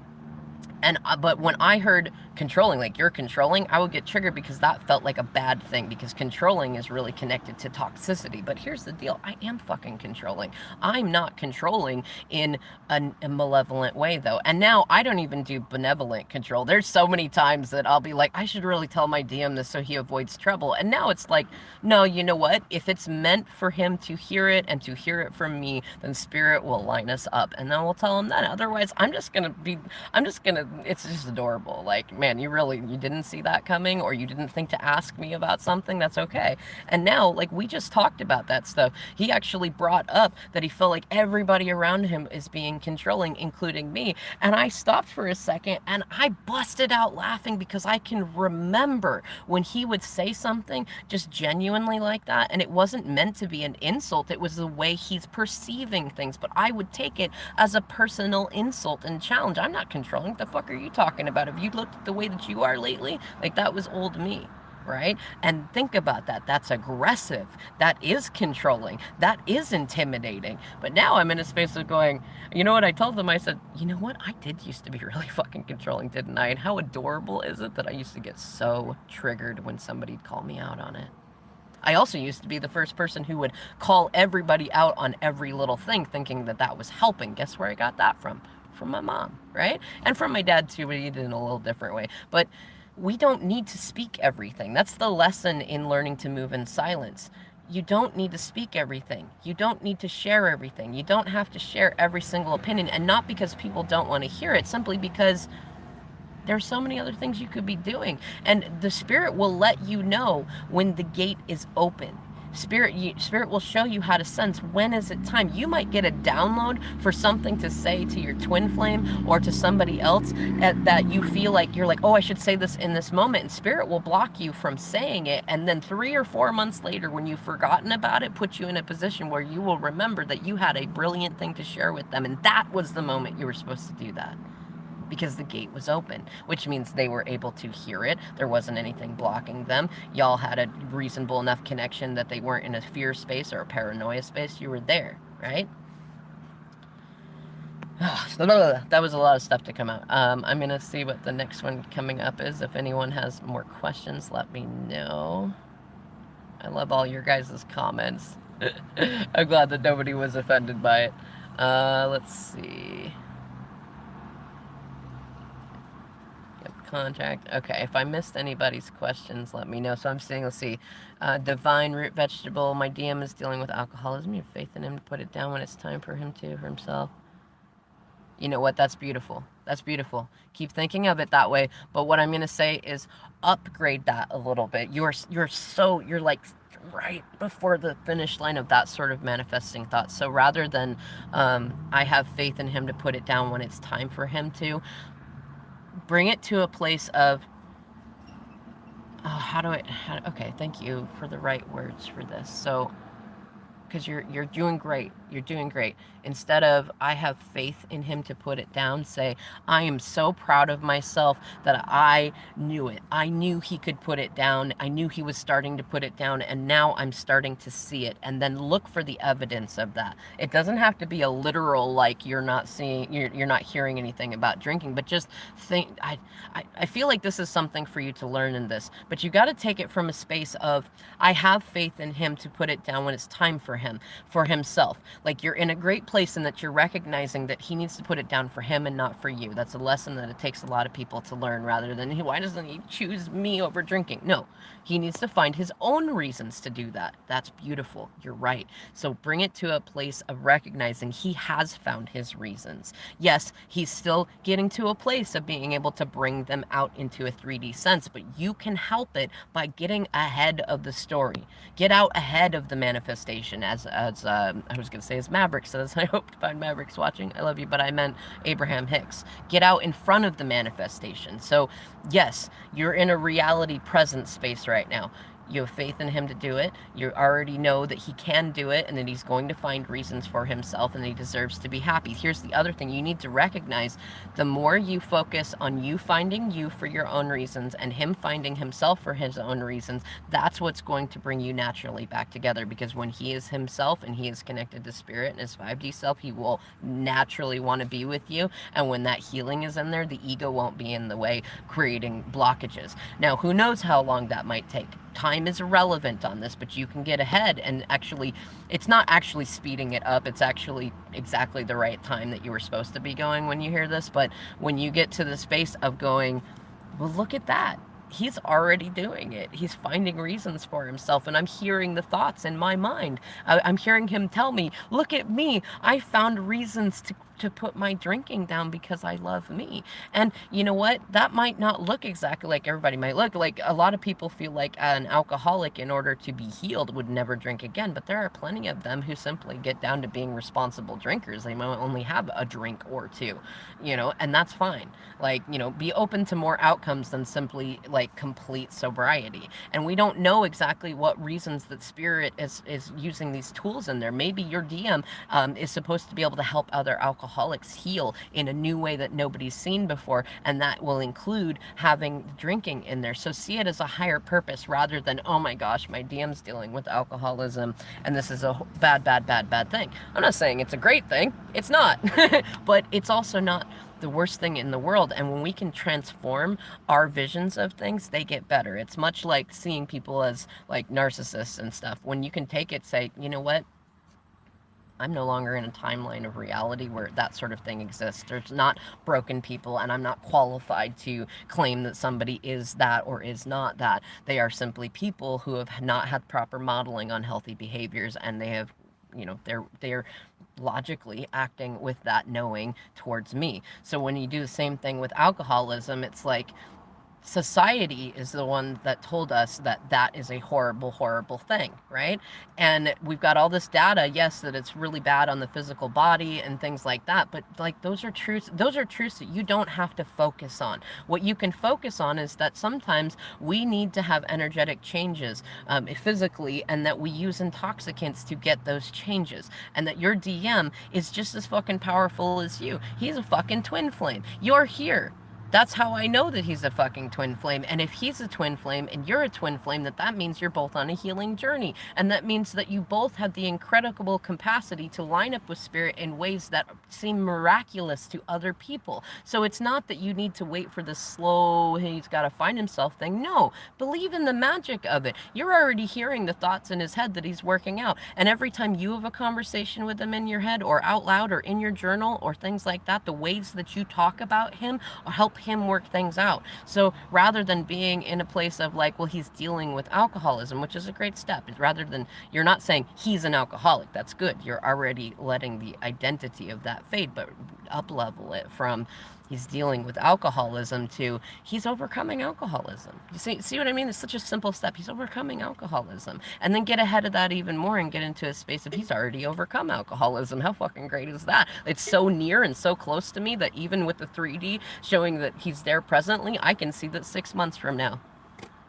he's no longer drinking the way that he was, and he's more stable and more consistent, and that he's loving himself and he's loving how he feels about it, and he didn't do it because he was forced to do it by somebody else. He did it for his own reasons, which means it's more consistent, and I'm giving myself all those feel-good feelings right now because I can do that, because I don't need somebody, I don't need him to verify it in 3D, because Spirit has shown me that I can trust my intuition. And Law of Attraction has shown me that when I trust what I believe, the rest of the universe moves around me to make it true.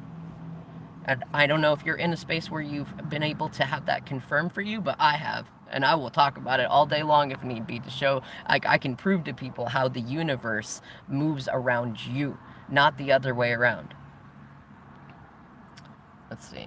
There's happiness, and you'd like to reconnect with them. You know what? Aside from what I just talked to you about in terms of the shadow work to do with that, I'm going to pull a couple cards for you, too, in terms of advice from your guides about what you can do to reconnect with them. And I'm feeling, it's funny, because, wow. All right, cards throwing around. That crow just went off. And that tells me that my thoughts about it were true, is that there are some father wound things going on for you that you need to look at that are blocking you from being able to connect with him. And the first card that came up was this.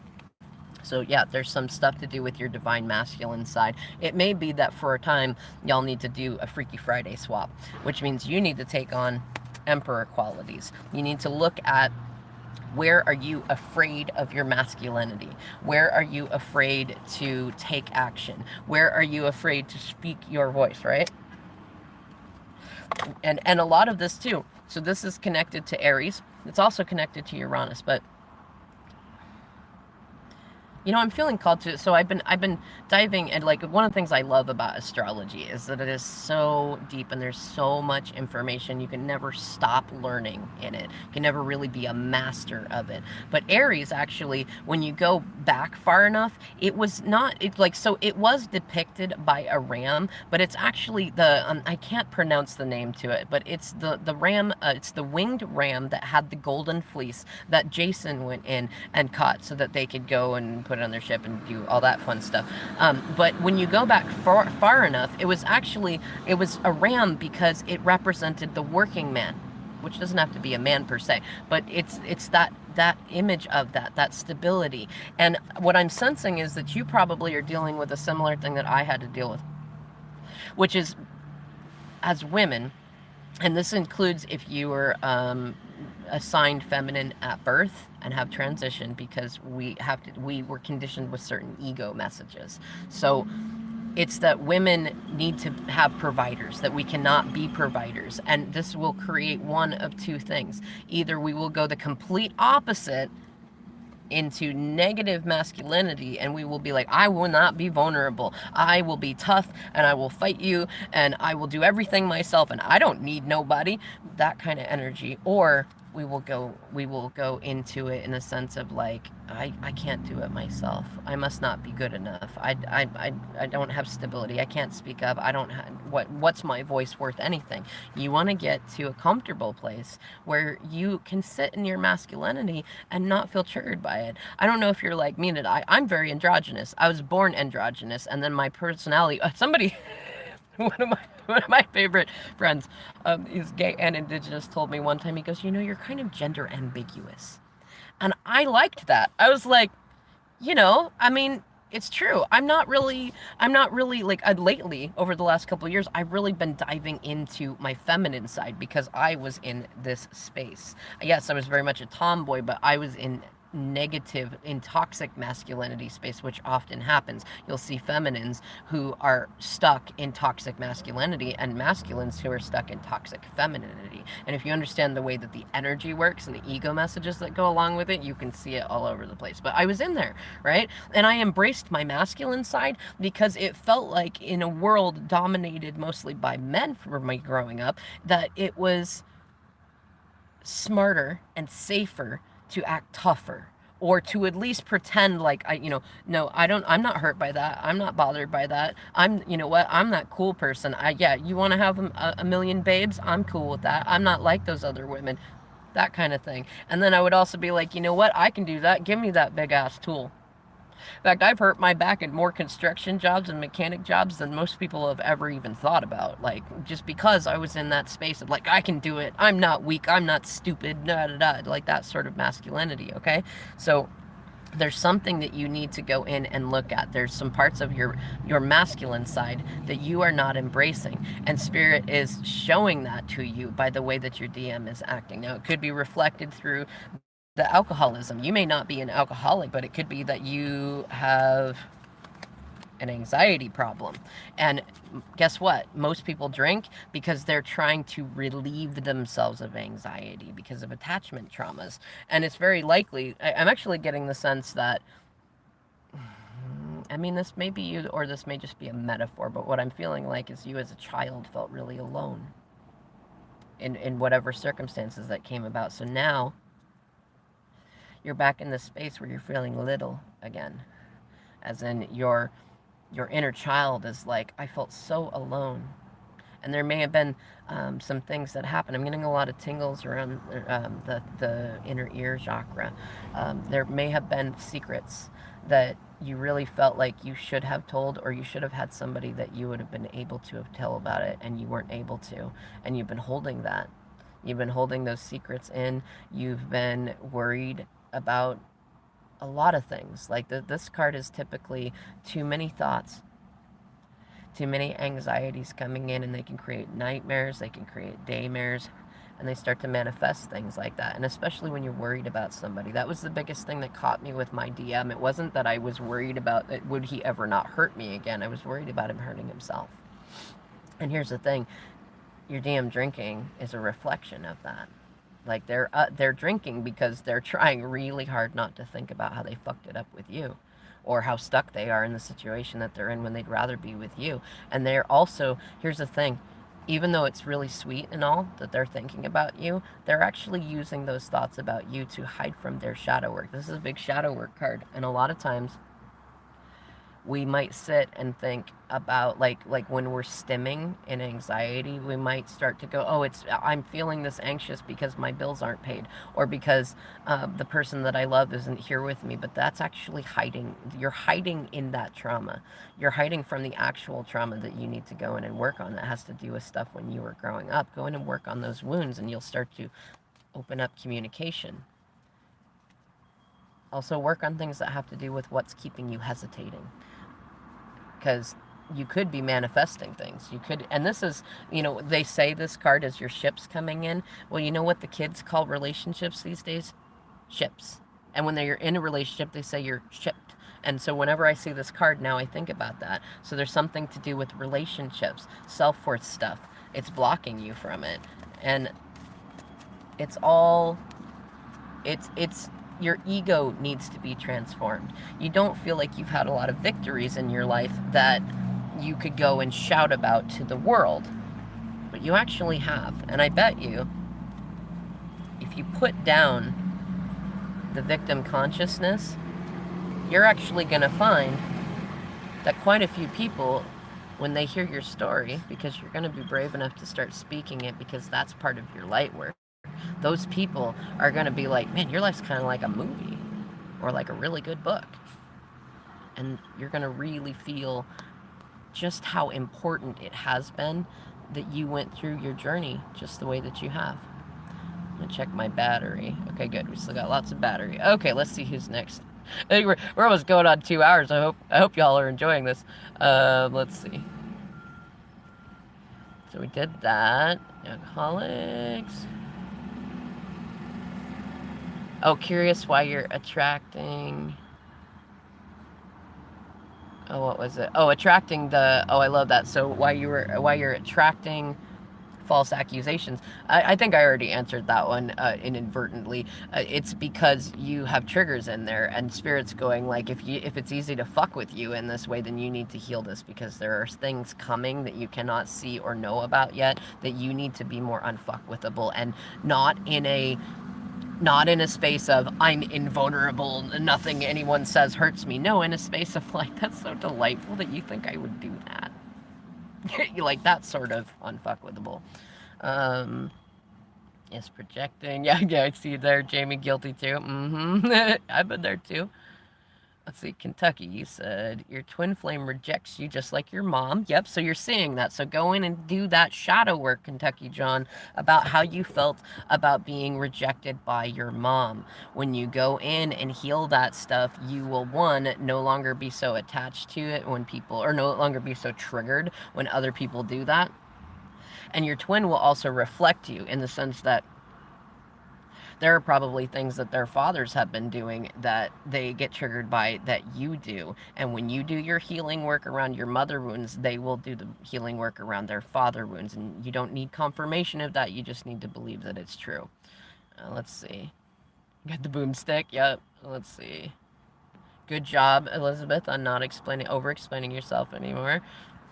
And the Nimbus, yes.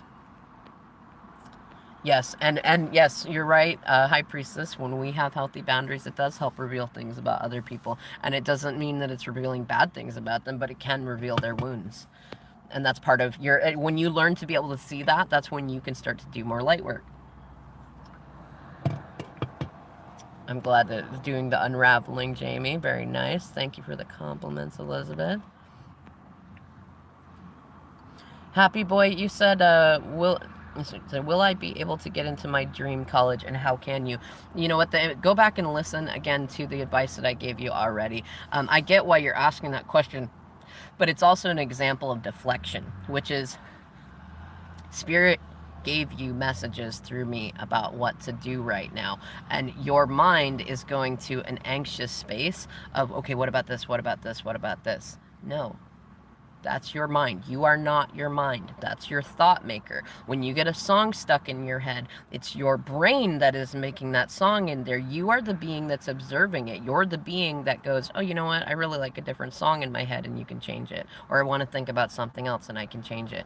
You are not your thoughts. You are not these 3D things that people are telling you that are important. Yes, college is amazing. Yes, having a great college is amazing. But here's the deal. You might have an experience where first you go through a college that is not considered by your, like, the court of public opinion. Let's say your parents, your family, or something like that. Let's say they don't consider it to be a really great college. But here's the deal. Spirit might need you at that shitty college to help bring up the vibes, to help yum up the place. And it may be that in you being there and helping to adjust those vibrations, that it then becomes a really great college, and you got to be a part of the history of it becoming a really great college. So stop qualifying colleges based on the standards that other people set with them. Also, no matter what country you're in, the educational systems are really arbitrary and fucked up these days. They're evolving, they're changing. So don't go into it from a space of like, will they have the best education? Will my degree be the most credible elsewhere? Also, because the economy is changing. It's not going to look anything like we've known it to look like in a few years, but especially in like 10 years, it's not going to look like it. And people are already seeing that getting degrees does not equal having a good job. It does not equal happiness. It does not equal making enough money. So approach going to college in a different way, and go back and listen to the messages that I told you about it healing your masculinity. When you do that, the rest of the answers of what you want will open up, especially when it comes to going and getting an education and doing things like that, which are, it's a balance of masculine and feminine energy, but you're talking about taking actions both in your mind and in your physical self. And if you have wounds that have to do with masculinity, then your ability to take right action and to be decisive and discerning will be all sorts of waffly. Let's see.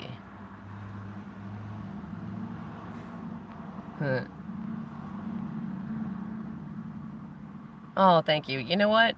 At some point, I will get 1,000,000 views.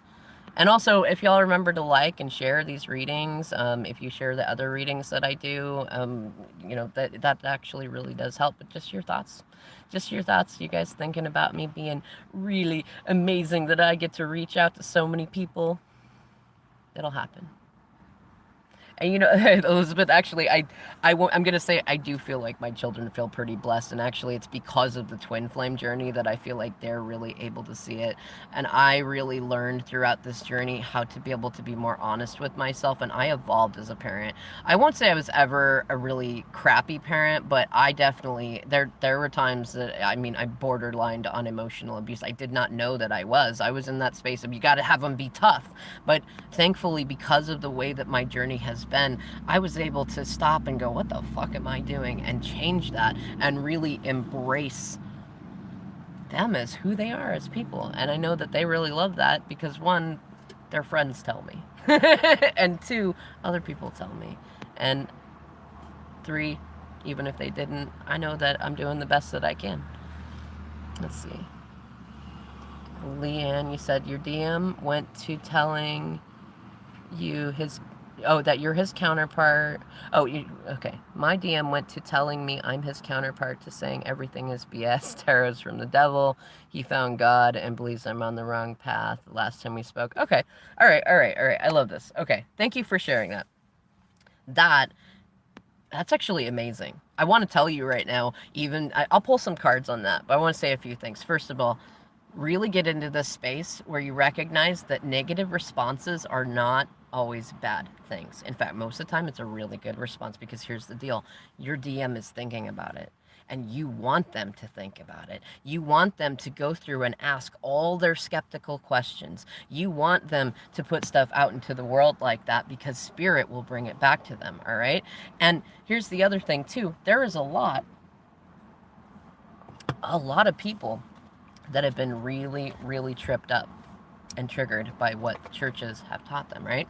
Now, just FYI, I was baptized Lutheran by a mom who's basically agnostic, but she just wanted to be sure that it was in there. But then she kept getting me into various different religious groups like Job's Daughters, and they were all Christian secular, right? But I knew early on that that was not a part of my main path. Now, I had to go through and heal a lot of those triggers, though, in order to be able to do this kind of work. And Spirit lined me up with all sorts of people that showed me that, one, the Bible was written by people. Okay? I'm not saying that those people, that there weren't prophets in there and stuff like that, but the thing is, it was written by humans who are fallible. We interpret things based on the lenses of light within us and shadow within us. Okay. The other thing is that typically in most Abrahamic religions, which is Judaism, Muslimism, and Christianity, they these days base things on the premise that we are born sinful and that we will always be sinful, and so that we're constantly fighting this battle that we're powerless to win, and if we don't do everything right, we won't get into heaven. So that's meant to condition and keep people controlled. That started way back when the Roman Empire, when Constantine the First started getting in there, and they started to change the narrative because they wanted people to feel weak. And here's the thing too, your DM's got karmic lessons around him to learn that have to do with that reflection. So if he's saying to you, what is it? So he went from saying that you are his counterpart, right? First, the thing I want you to recognize, that's the real thing. That's how he really feels. There are people around him that are reflecting his fears, though, that other people will see him as sinful or bad if he is with somebody who does things that others associate with the devil and stuff like that. The irony is, like, go back and look at Gnostics. Gnostic, and it's Gnostics. Gnosticism started in Christianity. Well, the word of it started in there, but it's much like Judaism too. If you go in and look into it, what we think of as like these basic, like, no, we don't do magic, like think about it.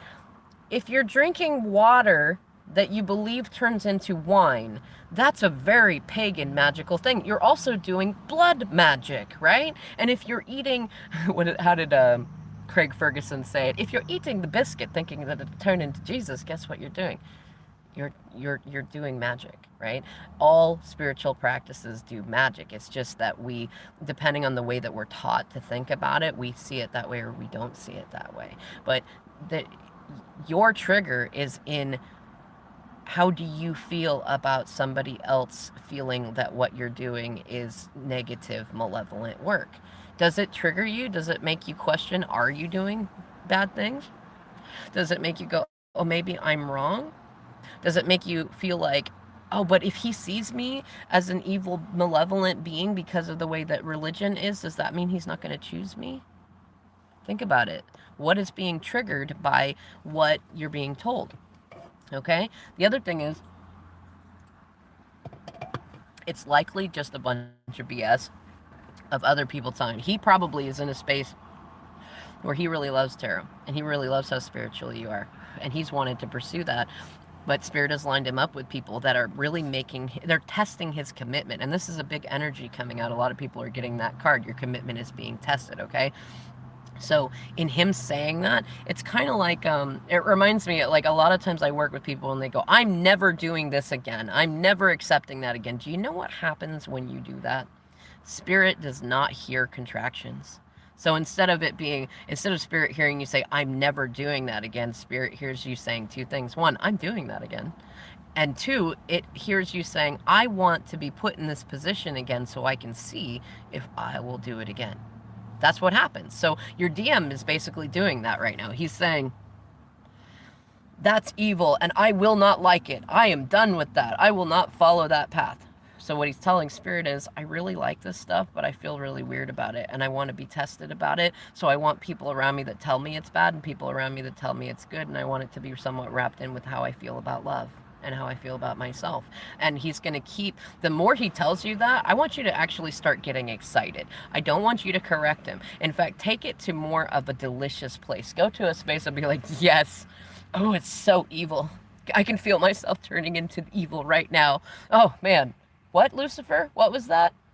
You know what I mean? Like, and you know your DM, so don't take it to a place of being passive aggressively snarky, but definitely be in a place of where you recognize that it's so absurd that there's the only thing you can really respond with is absurdity. And then be in a place of recognizing that your DM is powerful and strong and healing just like you in his own ways. He's gonna get there.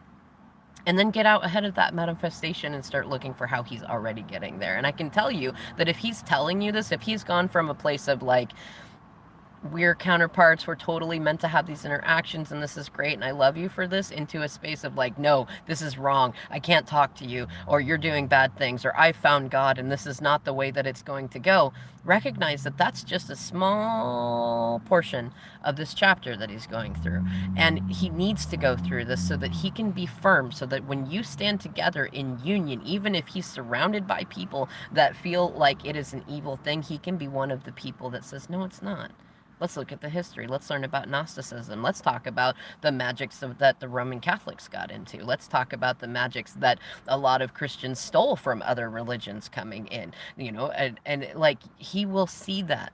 This is just the first part of that journey. So get excited about that. If he's examining his spiritual thoughts, holy fuck, do you know how many masculines are stuck in, I don't have enough money? And your masculine is thinking about spiritual shit? And you're upset because he's in a space of thinking that this is evil or that is evil? He's learning discernment. Be excited. That's a fucking awesome thing, you know? And a spiritual journey is a spiritual journey. This is a way that you, in fact, you just got validation. He's your motherfucking twin flame. How do you like them apples? You got validation. He's thinking about spiritual stuff and his connection with you, and he's going and looking at his community, and he's examining his own beliefs, and he's seeing how you feel about them, and your reaction to them means everything to him. So if you get into a space of, like, let's say he comes, you know, he says that to you. I don't know how you responded, but let's say And here's the thing, your internal response is what matters the most. He doesn't consciously know this, but he's looking for your internal response, not the words that you say, your first emotional response.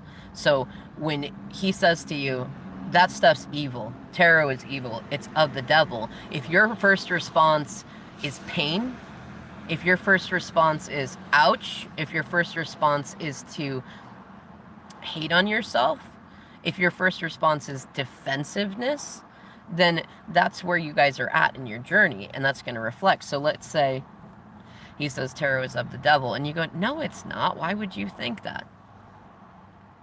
Don't do that. Don't do that. Look at that yourself and say, why do I feel like I need to explain that, especially to somebody that already told me that he sees the benevolence, magic, and love in it? You don't need to. You don't, for that matter, if this is something that he texted you, you don't even know it was him texting you. There are a lot of third parties that have really, really shitty boundaries, and they study how your masculine will talk, and they will try to shake things up, especially if you had a connection with him where, whether or not he's in a third party, he's saying, I recognize that we're counterparts and we're doing good together. They will try to shake things up. And masculines who are reflecting and not having great boundaries will not tell you that until later, and they will just kind of go along to get along. But it's also a test to see how you react, right? So it's contrast. If they have somebody here who's telling them this is of the devil and da da da da da da, they're really judgy. They're really bitter, and they're in a really toxic space. And if you are also in that toxic space, then why do they have any reason to come towards you if they're seeing toxicity everywhere? Even if you're in a benevolent space of like trying to defend it, you are also doing that. So just recognize you can provide contrast. If this person over here is going, be fearful, you won't go to heaven, or bad things will happen, or people will think weird things of you, or don't you think that she's weird? Look at that weird stuff she's doing. If you're over here going, ain't that delicious? I love that people think that I'm that powerful, that I could pull you into a world of evil. Ooh. And isn't it delightful that people see me, this person that I'd imagine you don't see yourself as like a devil worshiper, you know? And if you're not a devil worshiper, then how adorable is it that somebody would see you as so powerful and so magnetic to your DM that they would start trying to convince them that you were malevolent? Like, and if you bring in that energy and you're like, you know what, that's delightful, let me know how you think, let me know how that goes for you, you know? Or somebody said it on TikTok, and I'm going to use it, you know what, whatever thickens your plot, you know what I mean? Really be in that space, because think about that contrast. You've got somebody here who's over-explaining things, hyper-fixated, really trying to manipulate them into thinking that the world is this way for whatever reason. And if you're over here and you're like, you have no need, you have no desperation to change the way that they think about things, guess what? You're modeling healthy behavior for your DM. You're showing him how to combat these things, because that's what he is showing you. When your DMs come to you and say, that thing that you're doing is creepy or unhealthy or manipulative or controlling or of the devil, it's not that they're actually trying to accuse you of it. It's that other people are accusing them of similar things, and that they are accusing them of being a bad person for being connected to you, and they're not sure how to face that. They have not had somebody model for them healthy behaviors in the face of toxicity and low vibe stuff. So the way that you act, they're observing that. You are their reflection. So when you reflect back to them more of the reactiveness or the low self-worth, then that's what they see of themselves, is, oh, well, this is the way I should react, because they're over-explaining it, so it must be that that's the right way to do it. Whereas if you're in a space of like, that's delightful, somebody thinks I'm a devil worshiper, man, whatever thickens your plot, whatever thickens their plot, this will be delicious a few chapters from now. When you're in that space, not only do they see that it changes nothing, like none of that 3D stuff changes a damn thing, but you're also in a space where you're not beating up on them, you're not reacting in an emotional way. You're responding in a beautiful and kind way. You're not being disrespectful of other people's beliefs, but you're also not disrespecting yourself. And that gives your DM an example of how they can stand in the light themselves and stand in their own power, because they see themselves reflected in you. And the more you do that, the more you're going to see your own reflection coming from them when they start to do that. So definitely, when these things happen, when you're, I don't care if it's about spirituality or not, when your DMs come in and tell you something that gives you, that would in the past have triggered you, I want you to have excitement. I want you to be in a space of like, so Elizabeth, you were talking about the false accusations. Here's another one for you. People are talking about you. Do you know how many people sit alone and are upset because they feel like nobody's thinking about them? People are talking about you. Your name is on their lips, and this happens to a lot of divine feminines. That's fucking amazing. How many times have you sat in your life and felt like a nobody? Yeah, right now you might feel like you're not exactly the hero of the story, but you're also not the villain. And if somebody felt like you were important enough, a threat of enough, desirable enough to speak ill of you, how fun is that, right? Like if they think, oh my gosh, this person is a threat, they're gonna make people see that I don't feel good about myself. They're gonna make people see that I make bad choices, that I hurt people. I can't compare to my DM's divine feminine. She's fucking divine. I gotta try to knock her down, right? And then they'll go through your DMs, and first they'll try to knock them down, and when they get them into a low vibration, your DM's internal space goes, what do? I want to feel better. And they try to come to you, but they're in a low vibe space. Now here's where you can recognize the reflection. If you are still in that low vibe space too, you'll be triggered and you'll feel bad and you'll go through all the emotions, which is fine. You need to go through that stuff. It's not bad. Like, that's human. Go through that stuff. But then get to the space to where you're no longer reflecting the low vibe. You're reflecting the high vibe, because when your DM is coming to you and sharing with you this stuff, he's not sure how to combat that, and he knows that you know how to do it even before you know that you know how to do it, even before he knows that you know how to do that. But he's coming to you to help figure out it's kind of like what would divine feminine do? WWDFD. What would divine feminine do, right? They're coming to you to see what you will do, because they want to learn a new way to do it. And Spirit is trying to show you that you're meant to be the positive reflection. We always reflect them, but we're not always reflecting in a negative way, okay? Like, your DM could be ambiguous with you because they're trying to be deceptive and hiding something from you that they're embarrassed about, because they really want your respect and they don't want you to abandon them no matter what other shit that they're saying. And you may be being a bit deceptive too, in that, like, you might be getting all these downloads, or you might just intuitively know that they're about to get themselves into a whole bunch of trouble, but you're not telling them because your guides are saying, no, move in silence right now. You are also reflecting that deceptiveness, but you're not reflecting it in a negative way. And if you are reflecting that, that means that that's within them too. And it's very likely that they're being quiet because they feel like it will protect you and protect them. And that there's a later time that you guys can talk about it. My DM just recently came and revealed a whole bunch of lies to me. And when I first heard about them early on, I was really offended. But that made me realize that was dragon hunting. I was really, really offended by anybody's deceptiveness. But you know how easily manipulated I was when I was offended by any sort of deceptiveness? And my DM was the first one to figure out how to get me to do various things just by accusing me of different things that I did not do. And I know he didn't do it on purpose. It wasn't like, oh, I'm just going to accuse her of something she didn't do and that'll totally get her off. No, that should happen to him too. A lot of people would use big words to make him feel stupid. They would accuse him of doing things that he didn't do to get him to make a different action. He was really easy to manipulate that way too, more so than I was.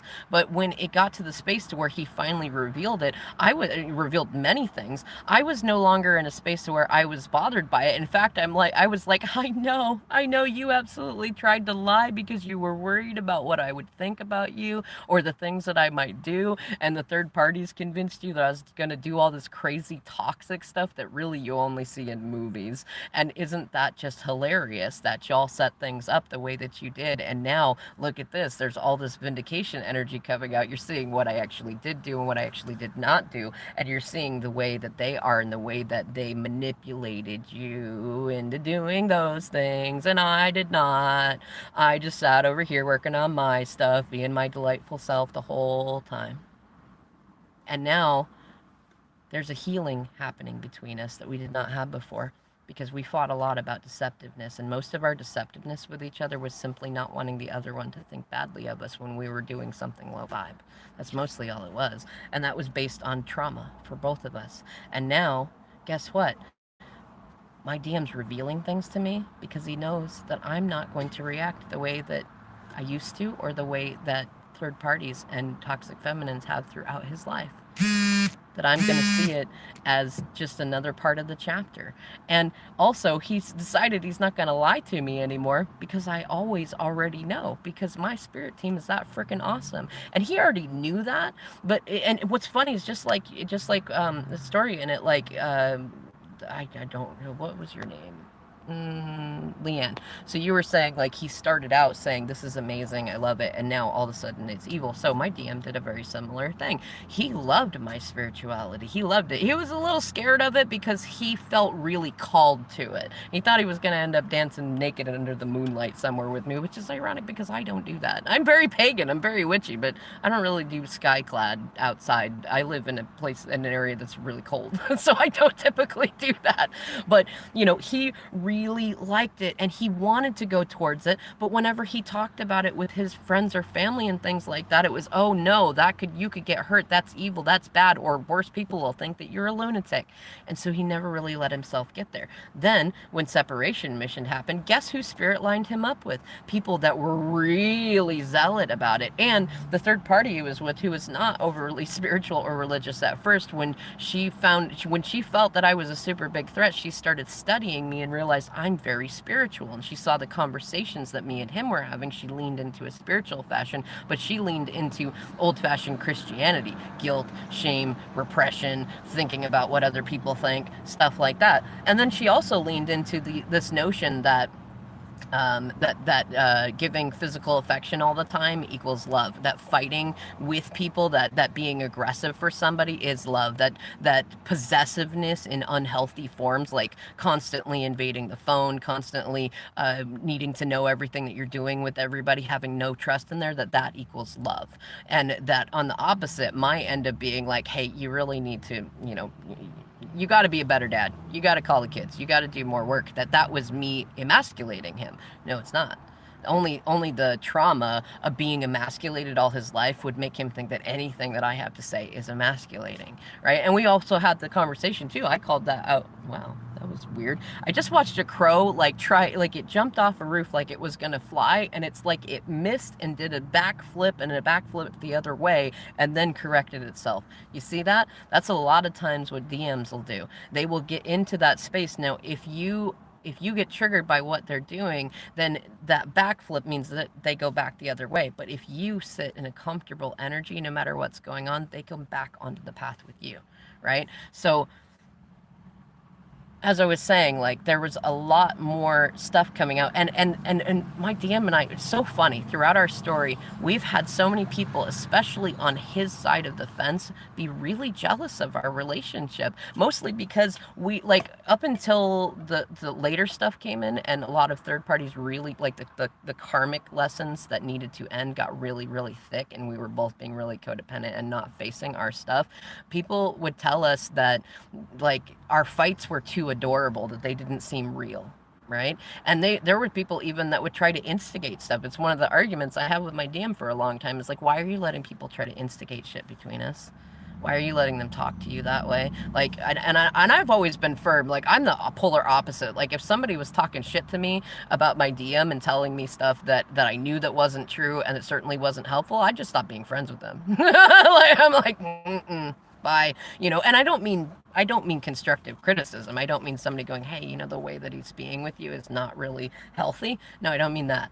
I mean, like, just like, I wouldn't put up with that nonsense, and you shouldn't talk to him. You should just totally cut him off. Or, you know what, he's not very mature. You deserve better than that. Like, I hear what people are saying, but no, like, no. Or, you know what, you should go and you should punish him. You should do something to teach him a lesson, which I used to get into. I'm an Enneagram 8 type. I used to be really vengeful, right? So that was something I'd get pulled into, but then I'd realize it and go, hey, wait a minute, who's the person that gave me the idea that this was a good thing, and why am I listening to them? You know what, I don't need that vibration in my life. Gone, right? Now, the funny thing is, though, my DM needed to go through all that stuff. Now he's arriving back in a space where he can see all that stuff. And I'm really proud of myself, because actually in the past, I would have just done the Capricorn ice cold cutoff. I would not have shown any feelings, no matter how strongly I felt about it. And instead, I listened to Spirit. I shared my real feelings with him. Even while people were saying, she's crazy, she's obsessed, she's a witch, she's stalking, she's doing this, she's dramatic. And guess what? They've made a lot of moves under the assumption that I was going to be dramatic, or that I had done these things. And there are other people now coming out of the woodwork that I didn't know were paying attention, or that I didn't know they had a horse in the race and things like that, or that they cared that much, that they saw me that much. They are the ones saying, she wouldn't fucking do that. Have you looked at the past time that's happened? How many times has she done something like that? Do you have proof that she did something like that? Do you have proof that she drove by your house or was doing these things? Do you have proof of this stuff that you're saying that she did? Do you have any proof that she is that way? Other people are coming out to defend me that I did not expect, right? That's what I mean. You don't need to defend yourself. You don't need to worry about what people are saying. Get excited, because it's really, really great when your DMs are coming to you and presenting to you a problem that they are having. Now, they're presenting it to you as a problem they have with you. They really don't. It's only your self-worth that's going to tell you that it's actually a problem with you. When you do your shadow work and you do your light work, you can recognize that this is stuff that they're going through, and they're bringing it to you because they know subconsciously, their 5D selves know that you know how to heal this. But you're not going to know that you know how to heal this until you do that shadow work and get to that place where you can see that you know how to heal this. All right. We're over 2 hours, but I'm cool to keep going if anybody else wants to. Does anybody else have a question you would like me to respond to? We can talk more about shadow work, light work, creating excited responses when you have negative things happen. We could pull some cards. I got some oracle cards too.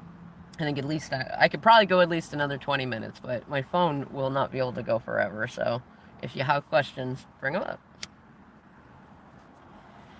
And yes, I'm well aware that smoking is not great, though I'm really proud of myself because I set a goal that I was going to worry about losing weight first, because trying to do too many things at once tends to make it difficult for us to really accomplish any one thing. And I lost over 100 pounds in the last 20 months, and I'm now working on quitting smoking, though I'm really, really happy with myself over that. So it's okay if I have some shadows going on. Plus, I know that there are many people out there that, like, as much as smoking ain't great, they go, there's just something about watching me do my light work while smoking. So, you know, whatever thickens your plot.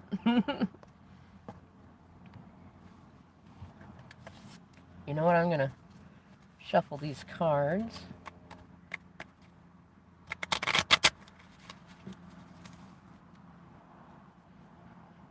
I'm really excited too. This is, we're still in the energy of the Virgo new moon, and that's the midway point. This is a really, really powerful time to lay the seeds for where you want to be when we have the astrological new year that comes in Pisces season with the Virgo full moon.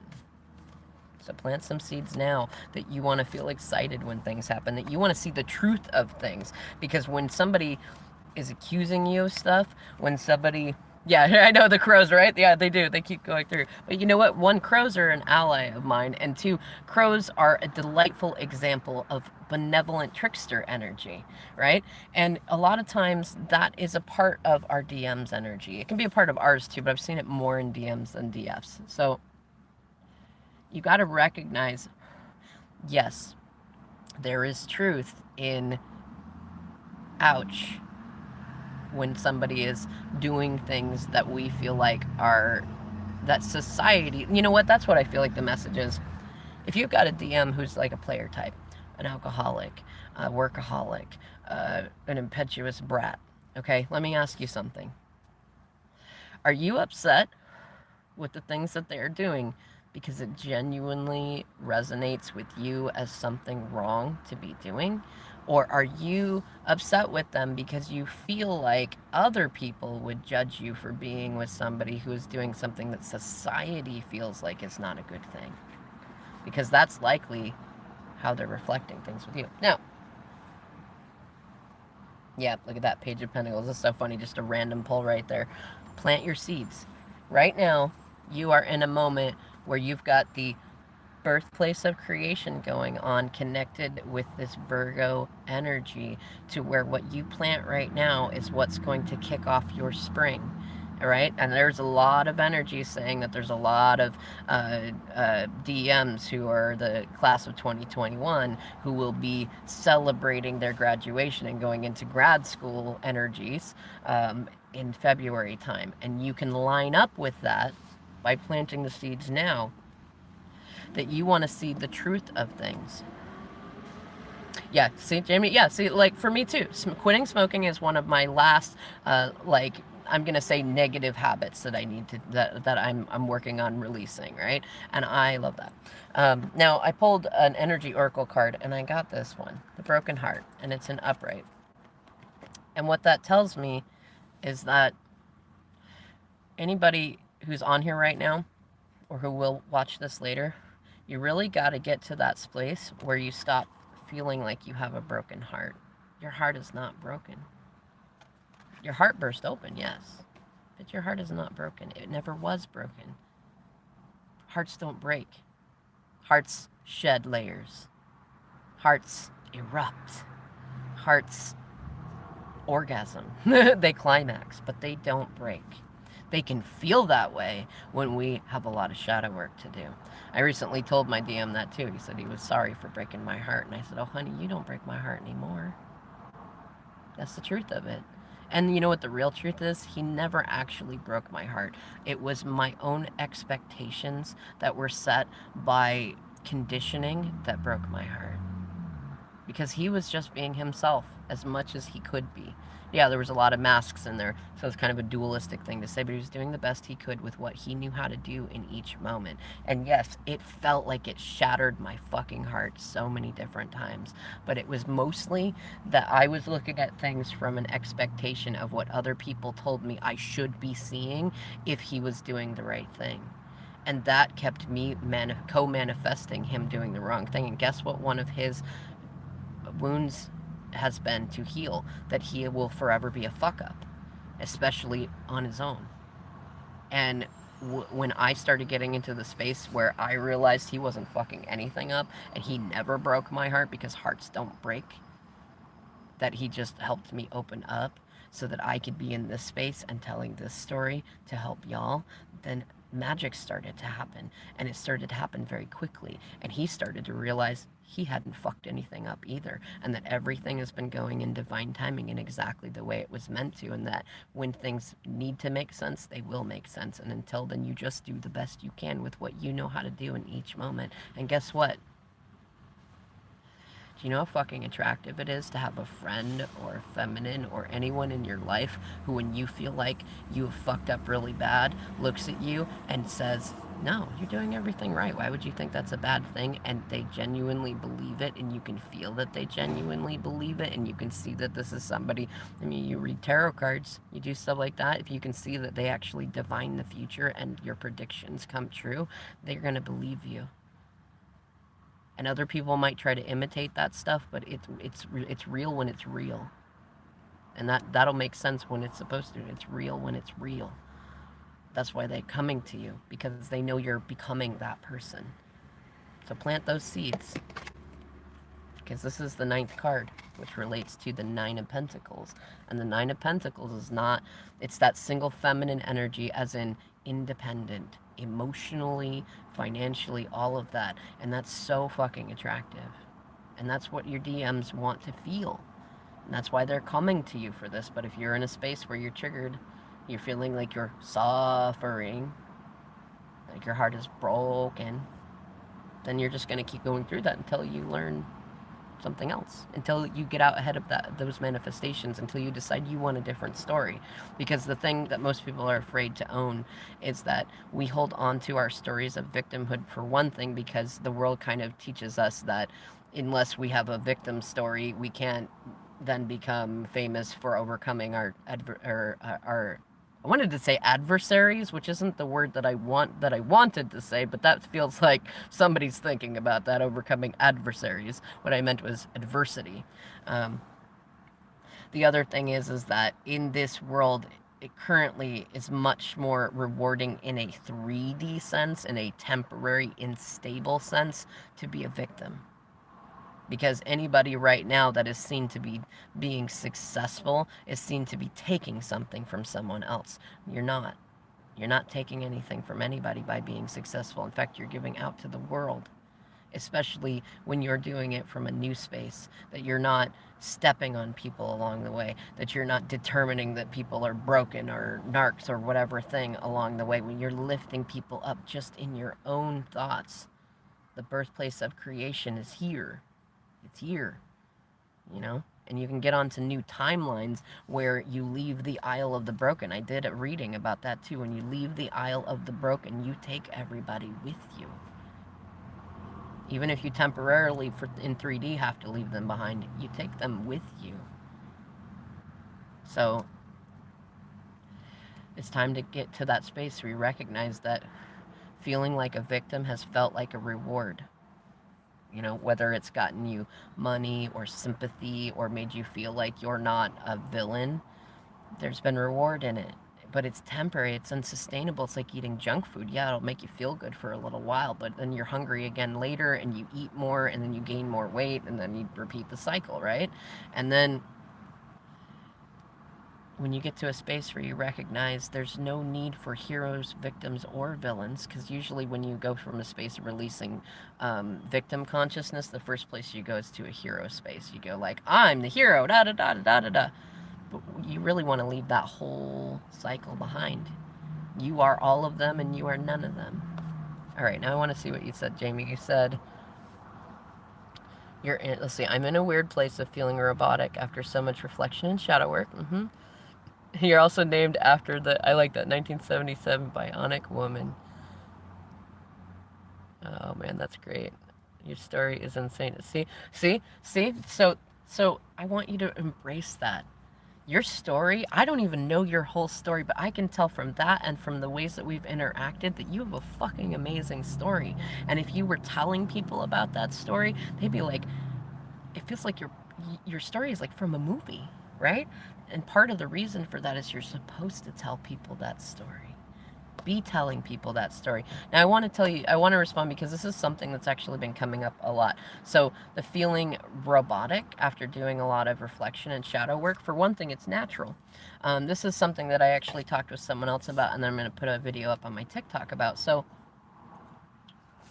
a lot of people feel like when you do your shadow work and you become lighter, that you should feel super energized.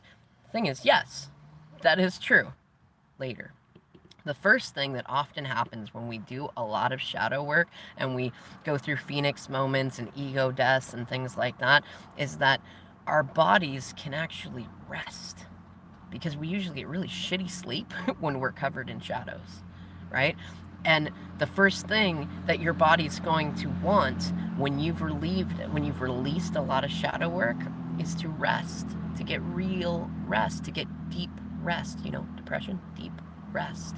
The other thing is, I have a sense that it's like, because you use the word robotic and the feeling I got off that, it feels like you're kind of in a midway point. Yes, you've done a lot of shadow work, and yes, you've done a lot of reflection, but you're more in a place of being comfortably numb than you are in a place of like, I've done a lot of shadow work and now I can rest for a while.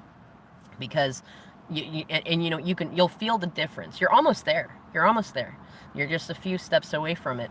And what it is that you've done so much emotional work, and that you had to probably get to it. You probably had to work on boundaries a lot. And so you had to get to this space to where you were like, actually, you know what? I mean, that's valid, but actually what I'm feeling called to is the story of you being named after the Bionic Woman. I really want you to go in and examine how that's affected your identity.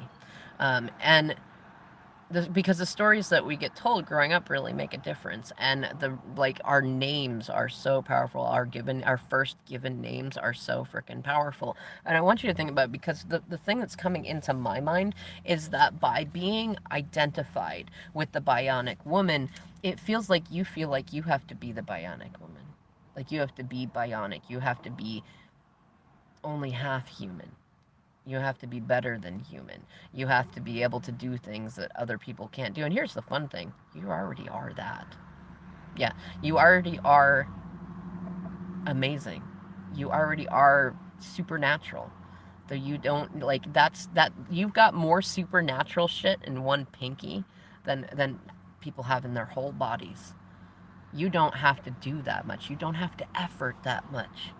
You might just say to someone, you look lovely today, and that changes the rest of their lives. You're that fucking powerful, right? You don't need to be the Bionic Woman, but I don't know if that's the exact way that's affected your identity, but go in and look at that.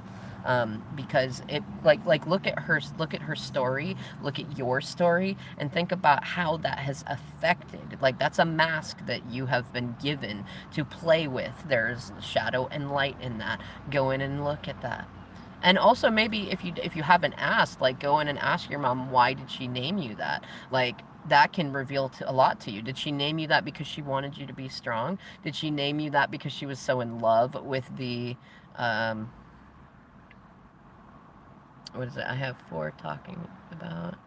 I'm not May on the moon. I'm not sure what you mean. I have four talking about.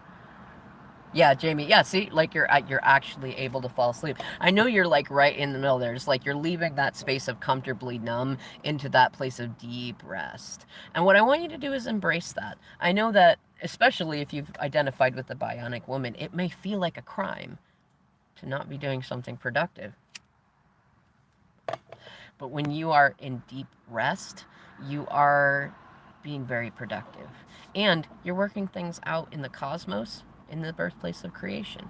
Your own little nebula there. Let's see. Hello, Lolita. Let's see if I'm still answering. Do you have advice about career or life calling for you? You know what? Let's do the cards for that one. I'm going to pull you a Rider-Waite, and then I'm going to pull you an Energy Oracle. Let's just do it now. Okay, so I've got Journey in reverse. And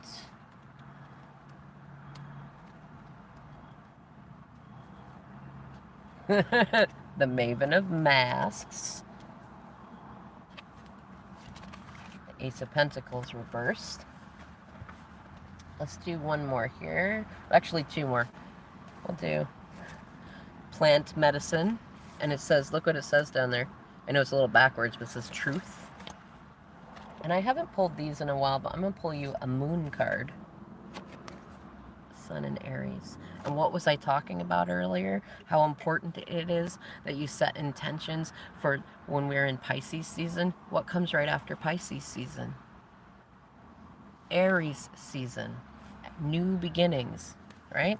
And this Journey card in reverse is the Fool card in Rider-Waite. Okay, what'd you say? Thank you. Major identity issues. Life past 6. Jamie, will you email me? Or call me. Okay, anybody wants to email me, wickedlydivinefeminine@gmail.com, or you can text or call me 206-486-4625. It's 486 goal. But reach out to me. We can talk about this stuff. I do stuff by donation only. I have, and I have great boundaries. If I'm busy or doing stuff, I will tell you, or I will not be available. But otherwise, bring in. Let me help you shift this energy. That's what I'm here for. That's part of my light work. I love doing it. It's fucking delicious. So, okay. I want to let's see. Show me these things. Let's see. So it's about your career, right? And I love this. I'm really, really proud of you, by the way, for looking at career stuff going on, because this, like, career. So a lot of indigenous tribes call this finding your shoes, and I find that so delicious, right? Like, your role in the community, your role in the collective, your role in the tribe, in the clan, in whatever way you want to refer to it, is your shoes. Okay? So I want you to start thinking about it that way. For one thing, because Spirit's telling me that you're putting a distorted mask version of thoughts into how you think about career. Also, if you get a chance to answer, are you neurodivergent on any level? Are you autistic? Are you ADHD? Do you have personality disorders? Anything like that? Have those come up in your story so far? If they have, I have some specific advice for you. If you don't know, I would look into checking into that. Now, first and foremost, this gives me a big indication that your shoes... Yeah, a lot. Okay. Okay, I'm going to keep going with this, and then I'll tell you something. In fact, no, you know what? There are a lot of ancient cultures. Like, neurodivergence has existed all the time. There are studies showing that they actually believe that those of us who are neurodivergent, especially the ADHD side, were the hunters. If you look at hunters and gatherers, and also the people who did the cave paintings and stuff like that, guess what? That was those of us who had ADHD, because we needed to, the door in our mind needed to be constantly opening, because we got to think about the traps that we're setting, where we're getting our water from, where we can survive, how we can protect ourselves from bigger predators, how we can do stuff like that. We were pivotal.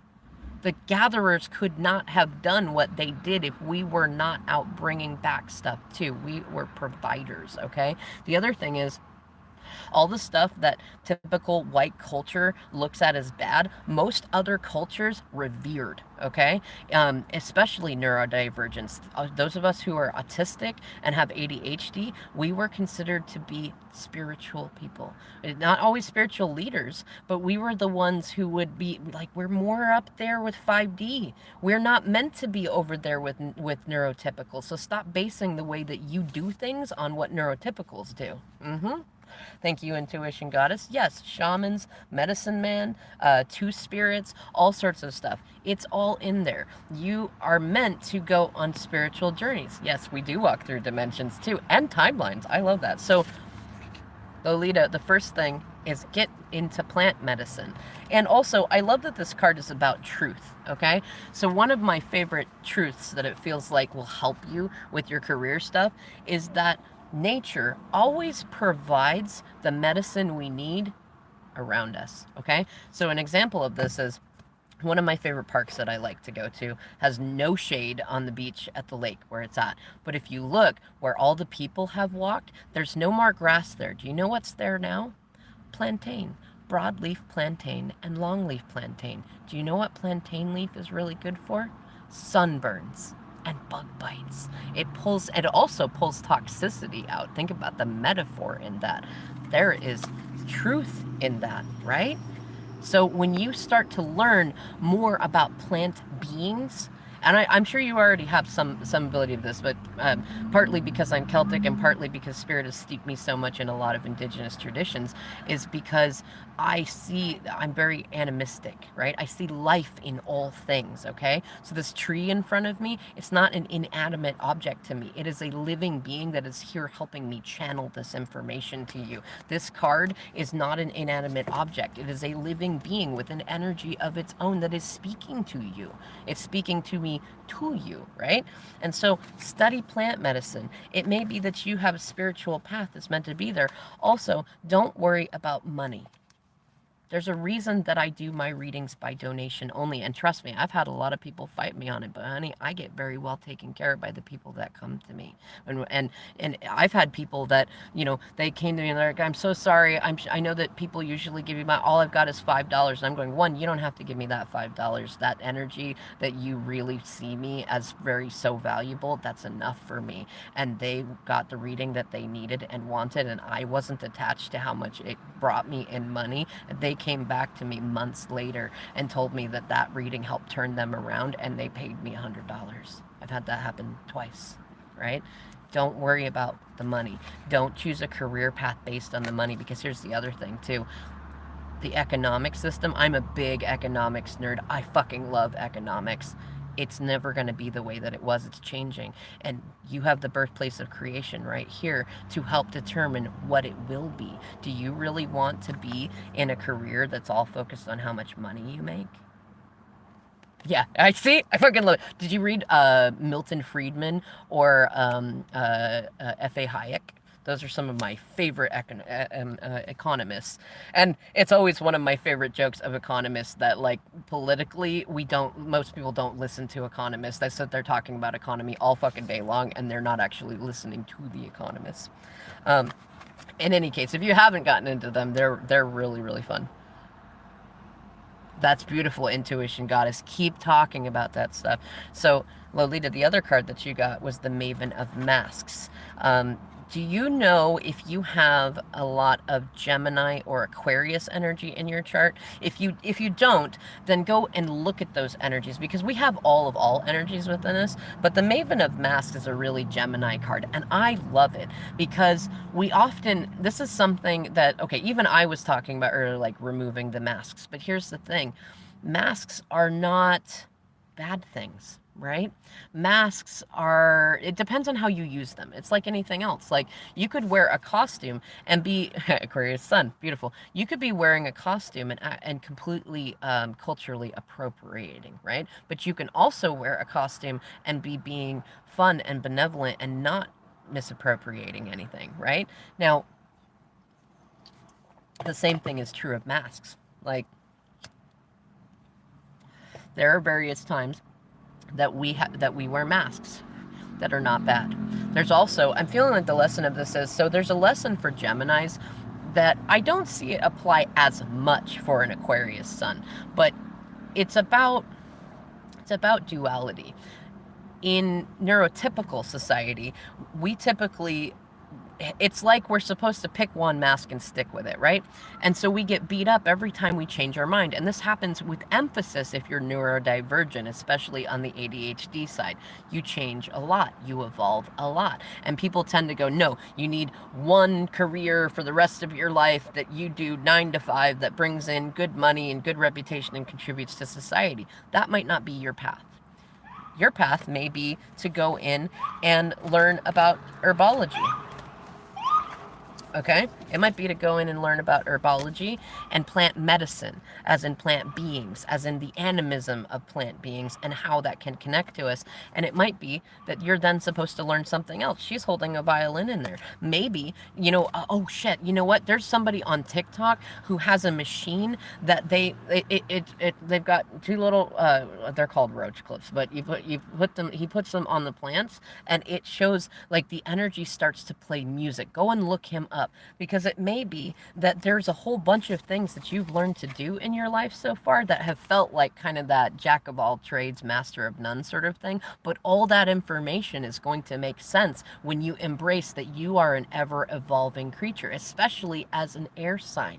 You're not meant to be somebody that only does one thing. I'm also feeling really called to, because plant medicine has truth in there, and you've got an Aquarius sun. Aquarians are the psychologists of the zodiac, right? So get into studying human behavior a little bit more, and then link that in with the plant medicine. The other thing is this journey card in reverse. So what it tells me is that you're blocking yourself from doing something that you really, really want to do because you're hiding in the trauma of a lack of career stuff in there. And this probably has somewhat to do with your twin flame journey, but it's you in there. And I really love this because she reminds me kind of Alice in Wonderland and Dorothy and Wendy and stuff like that. Like, there's something about fairy tales that how do I put it? It feels like, okay, we often grew up feeling like, Disney showed us that fairy tale man, we need to be rescued and this and that, doing that, and then we get hit with the ego death of that's not reality. But then when you really get into owning your power, you realize it can be reality if you want it to be. You can totally have your life be a fairy tale. And look at the way you've already described things. Your life is already an incredible journey. I'm also getting the sync Homeward Bound. Have you? I don't know if you've watched that movie or listened to the song. There's both, but I feel like if you haven't watched it, watch it. And it's funny because there is the dog and they're named Shadow. But if you haven't watched it in a long time or you haven't watched it at all, go watch it. And I want you to journal while you do it and write down anything that just like in your mind is like, oh, like cat or can opener or cowgirl, cowboy, fence, or maybe they say something, or maybe there's a song in the soundtrack that feels good. Yes, I am. It puzzles me. Feel free to ask questions. And then what I'm feeling like too is this in this I didn't see this. Look at this. A leap of faith. And also, there's dolphins in there. Okay? Dolphins are empaths. Dolphins, also, I'm reminded of, if you haven't watched The Hitchhiker's Guide to the Galaxy or read the book, the dolphins in it are freaking amazing. And I'm not even going to go into detail. Just look them up. Look them up or watch the movie or watch the scenes from it and always have a towel with you.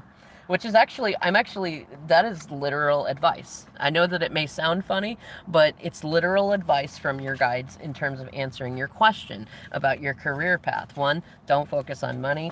2, learn about herbs. 3, always have a towel handy. And it'll make sense to you, and at some point you'll probably email me or come back to me and be like, oh my, OMG.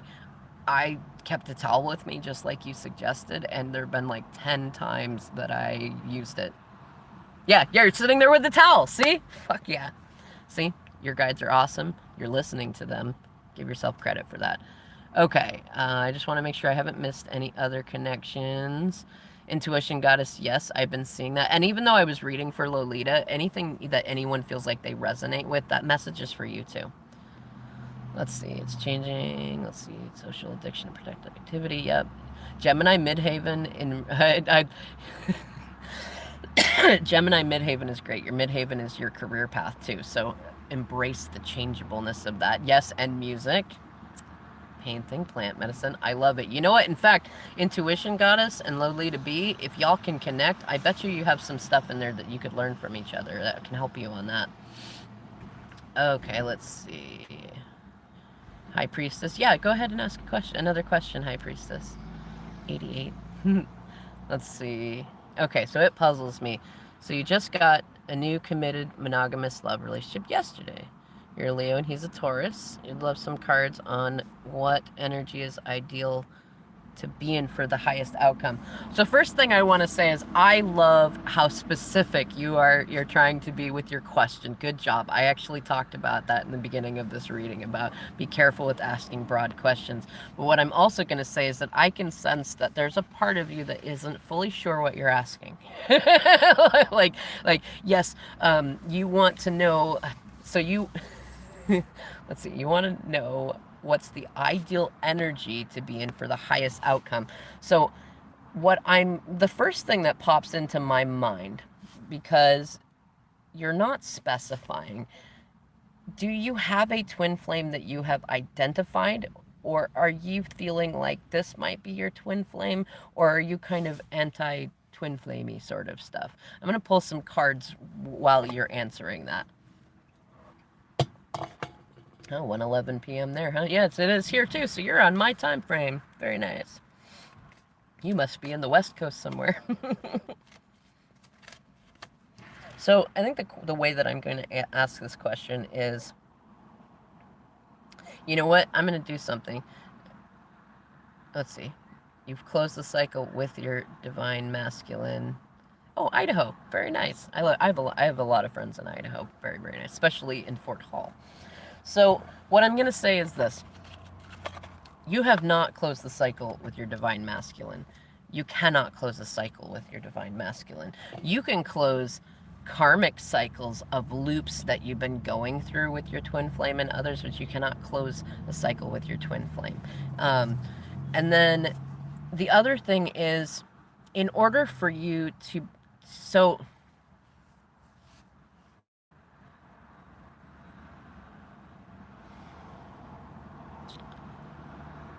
in order to answer your question, is that what I want to say is that your future relationships now are going to be seen through the lens of how things have gone with your divine masculine.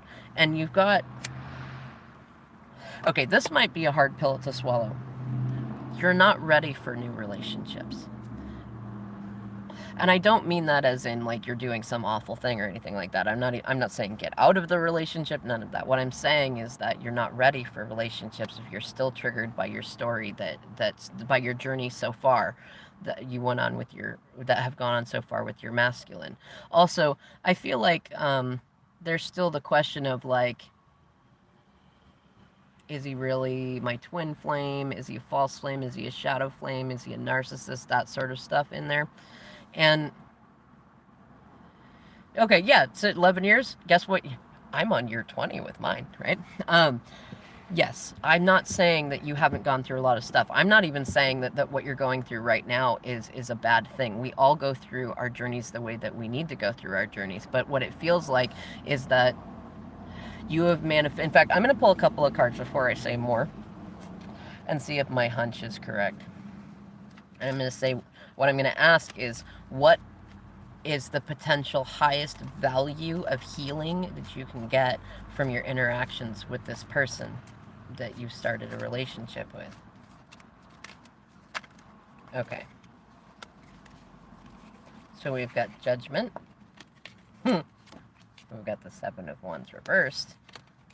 The Seven of why did I say Seven of Pentacles? I said, so this is Seven of Cups, but the Seven of Pentacles is also in there. 777.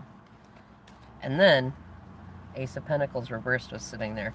In your shadow card position, you've got the Strength card. That's the Beauty and the Beast card, which means that you and your DM are working on, you feel like both Beauty and the Beast.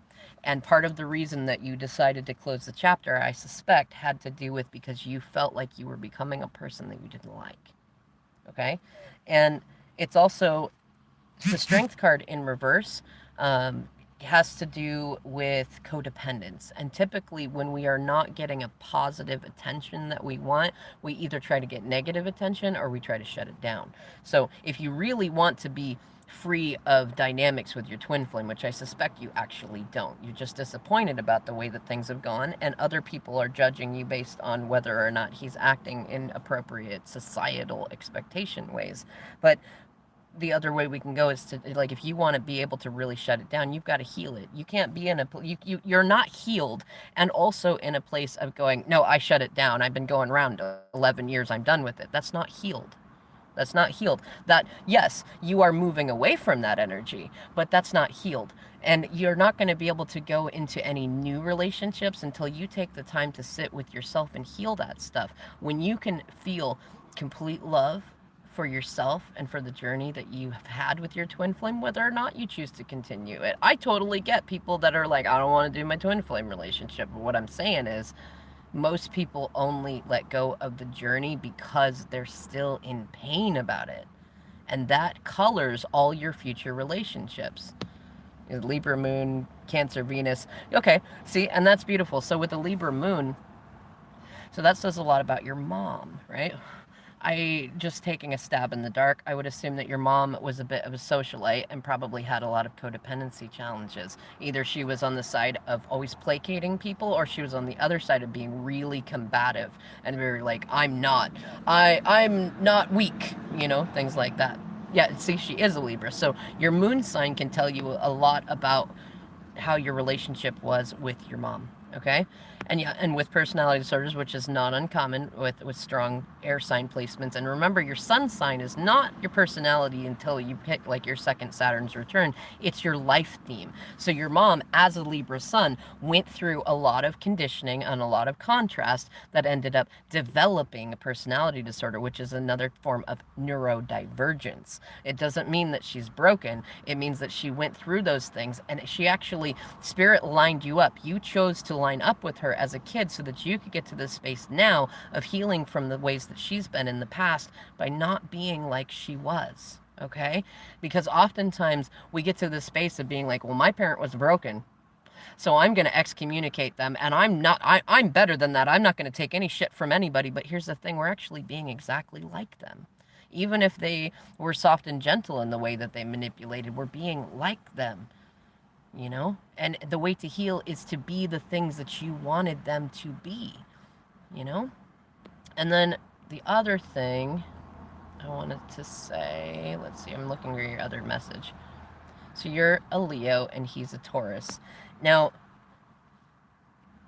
there's nothing inherently wrong with that in terms of like sun sign stuff. Obviously, you know that there's a lot deeper to astrology than just sun sign stuff, but recognize the life path stuff that's going on there. So in terms of the highest good that you have, that you can do with this, because this, I'm just, look, I can be wrong. I'm wrong often enough. But what I feel like is this is a relationship that's coming to you to help you learn to accept love from others, because you're not accepting it. This is part of why you're in this separation period with your twin flame, because spirit needs you to, oh, what's the word? I'm feeling the phrase like peas on a hot shovel. Is that something that resonates with you?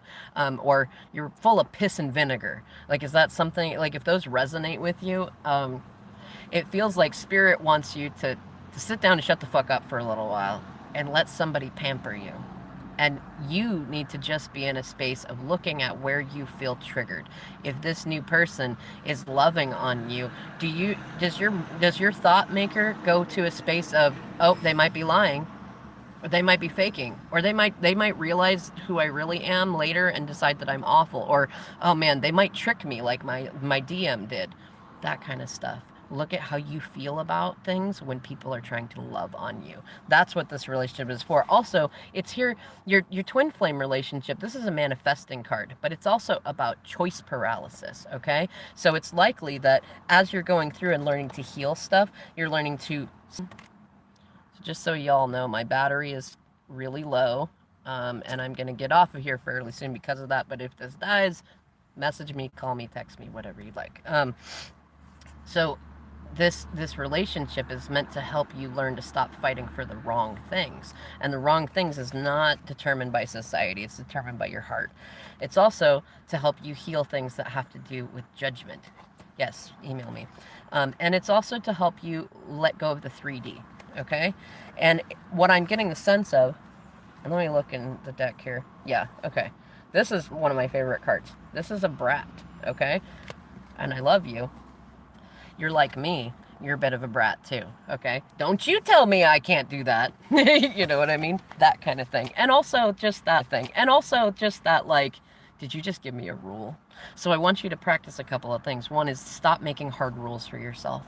Stop saying, I won't ever do that again. I'll never do that again. Because the first thing is, spirit doesn't hear contractions. So you know what? You're telling the universe, you're saying, I'll do that again. I'll do that again, and I want to do that again. And then spirit's saying, the other thing is your guides are going, okay, but the only way for you to know whether or not you're really done with your masculine is if we keep bringing your masculine to you so that you can verify whether or not you're really done. So stop saying that stuff. And also with brats, when we make a hard rule or someone else makes a hard rule, we're the first person to break it. So stop taking life that seriously. You don't need to. Well, and never done. See, I love it because I can feel that the energy in you has lifted with that. Sometimes that, sometimes that happens. Sometimes we just need to be called in on stuff. Let's see. Now I'm seeing what y'all, I love that y'all are chatting in here. Sandpoint. No, it's okay. Keep up with the comments. Intuition goddess, you must be somewhere near us too. Are you West Coast or Idaho area or something like that? I'm loving that y'all are pretty local. And yes, things shifted. Let's see. Okay, intuition goddess. Let's see. I don't doubt anymore because it continues to prove. So question. I can't come up with a question. I don't doubt anymore because it continues to prove truth to me in this connection. I'm not sure what your question was in that, but I will tell you you're doing the right thing. It does become more challenging to ask specific questions when you already know the answer, but sometimes it's nice to have something confirmed or not confirmed. Let's see. And it was describing your mom. Yeah. Also, if this is somebody that's open to this sort of thing, when you email me, let me know if they're willing to birth information, birth date, day, month, year, time, and location, and I can do synastry stuff. Let's see. High Priestess. Okay, let's see. A guy popped into your life that you went to school with. It turns out we lived in Texas within miles of each other our whole lives. We're getting acquainted. I like that. Then energetically pulled back communication, but still watching each other. Very strong pull to him. What's the significance of this encounter? First, I want to say I fucking love the way you asked that question. You are on the right track with that. That's a beautiful fucking way to ask that question. What's the significance of this encounter? Let's see. Grateful to I have some worried thoughts about it being short term. So first of all, what I'm going to say is you answered your own question.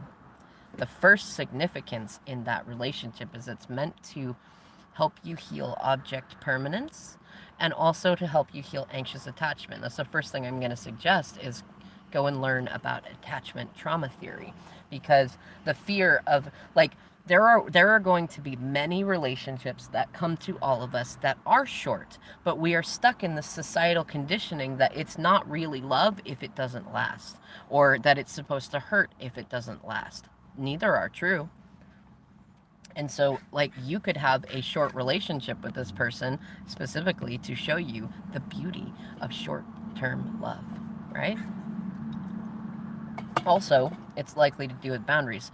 So what I'm going to say before I even pull any cards is that you want to work on your self-worth. If it's short-term, that doesn't mean that you found the wrong person.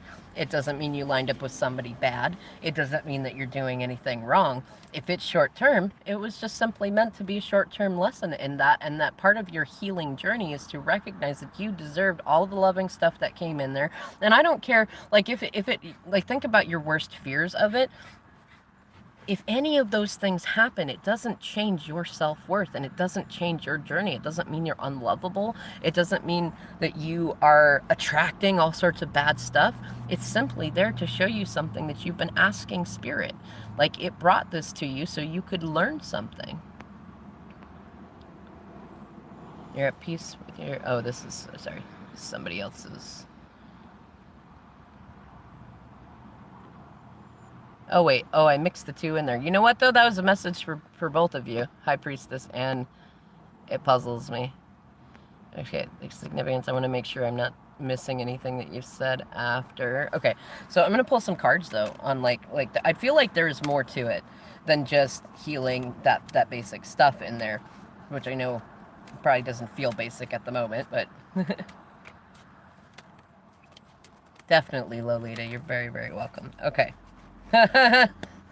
Alright, High Priestess. First one, bam! King of Cups. You're healing some... It's about healing wounds that have to do with romance and emotions and father wounds. Also, learning not to throw the baby out with the bathwater if it doesn't go exactly the way that you feel it should go societally. If it's a short-term relationship, love that shit. Don't be afraid of that. It doesn't mean anything towards your self-worth. In fact, if Spirit is bringing you short-term relationships, it's actually a really high compliment, because a lot of people would stay stuck in stuff like that, and your guides just need you to help. They need you to learn a few things, and they need you to be doing your light work with these people. So this person has been brought to you. Now, look at what's in the back here, okay? Your light work is not going in and laying rocks on people. I love Reiki. I love crystals. I'm not in a place where, like, I don't like them. What I'm saying is that's not your light work. Your light work is not, I have to go heal people. No, your light work is being yourself around other people. As much as you're able to be yourself in each moment, by being yourself and loving yourself around other people, you are naturally being the highest vibration in the room and helping them relieve themselves too of various different shadow work, right? The other thing is the Three of Pentacles in reverse. So this is also the significance of this, and I love it because look, so we've got the King of Cups here. I almost said King of Pentacles. There's some relevance in there too. You've got the King of Cups here in the front, and the High Priestess in the back, okay? So this is a spiritual connection. This is also about spiritual connections, but this is about a negative attachment to what other people think. And it's also, it's shadow work having to do with how you feel about commitment and marriage and things like that. It also often has a lot to do with social media and stuff like that. And you may be thinking about like, well, if it's short term, then, or if there's a potential that it's short term, do I want to tell anybody about it? You know, is it okay to feel like, okay, what I'm feeling called to say is that a lot of us have a lot of shadow work to do with what love is and what love really feels like. What I'm going to say is go and look up the difference between love and limerence, because we often get stuck in limerence. And okay, I'm not sure, I'm trying to think of the right words to it. So oftentimes when we meet a new person, we're already in a space where we're like, I really like them. Could this be forever? Could this be my person? How long might it last? Those are not healthy thoughts.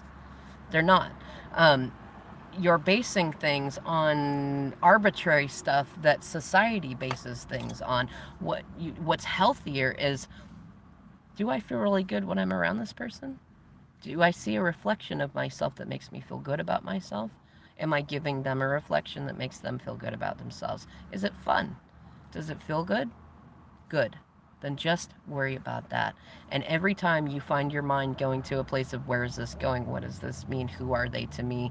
Are they really my twin flame? Is my twin flame going to come in when I'm really comfortable and happy with this person? All that stuff, just let that go. Am I happy right now? Do I feel good right now? That's all that matters. It doesn't matter where it's going to go. It doesn't matter how long it's going to last. What matters is, how does it make you feel about yourself right now?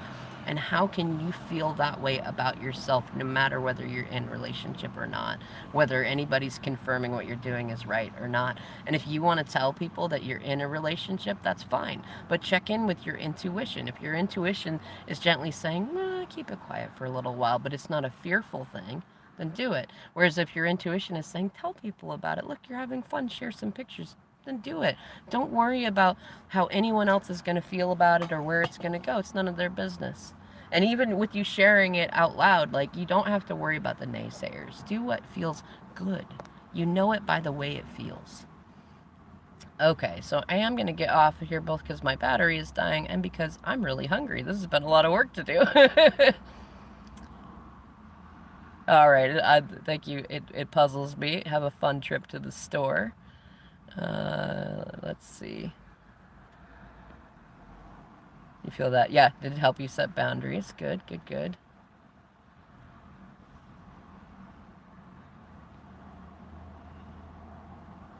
Intuition goddess, I'm going to say, for one thing, he's telling you that he remembers, so he does.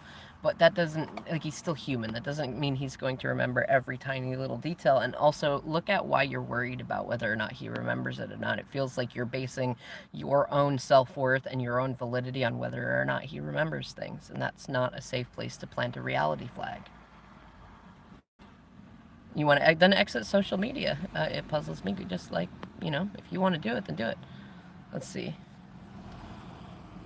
High Priestess, yeah, you were feeling, because you used to stay stuck for years. And you were always hoping it would heal others, never worked out. Well, yeah, because we're basically planting reality flags in places where the earth shakes. You know what I mean? All right, y'all, I'm going to go ahead and get off of here. Thank you so much for participating. I hope you enjoyed this. And for everybody who watches later, I hope you enjoyed it too. I'll be doing more lives, so please pay attention to come and join me, because I love interacting with y'all. Also, come find me on TikTok, email me, call me, you name it. Let's connect. Let's shift some energy. It'll be fun.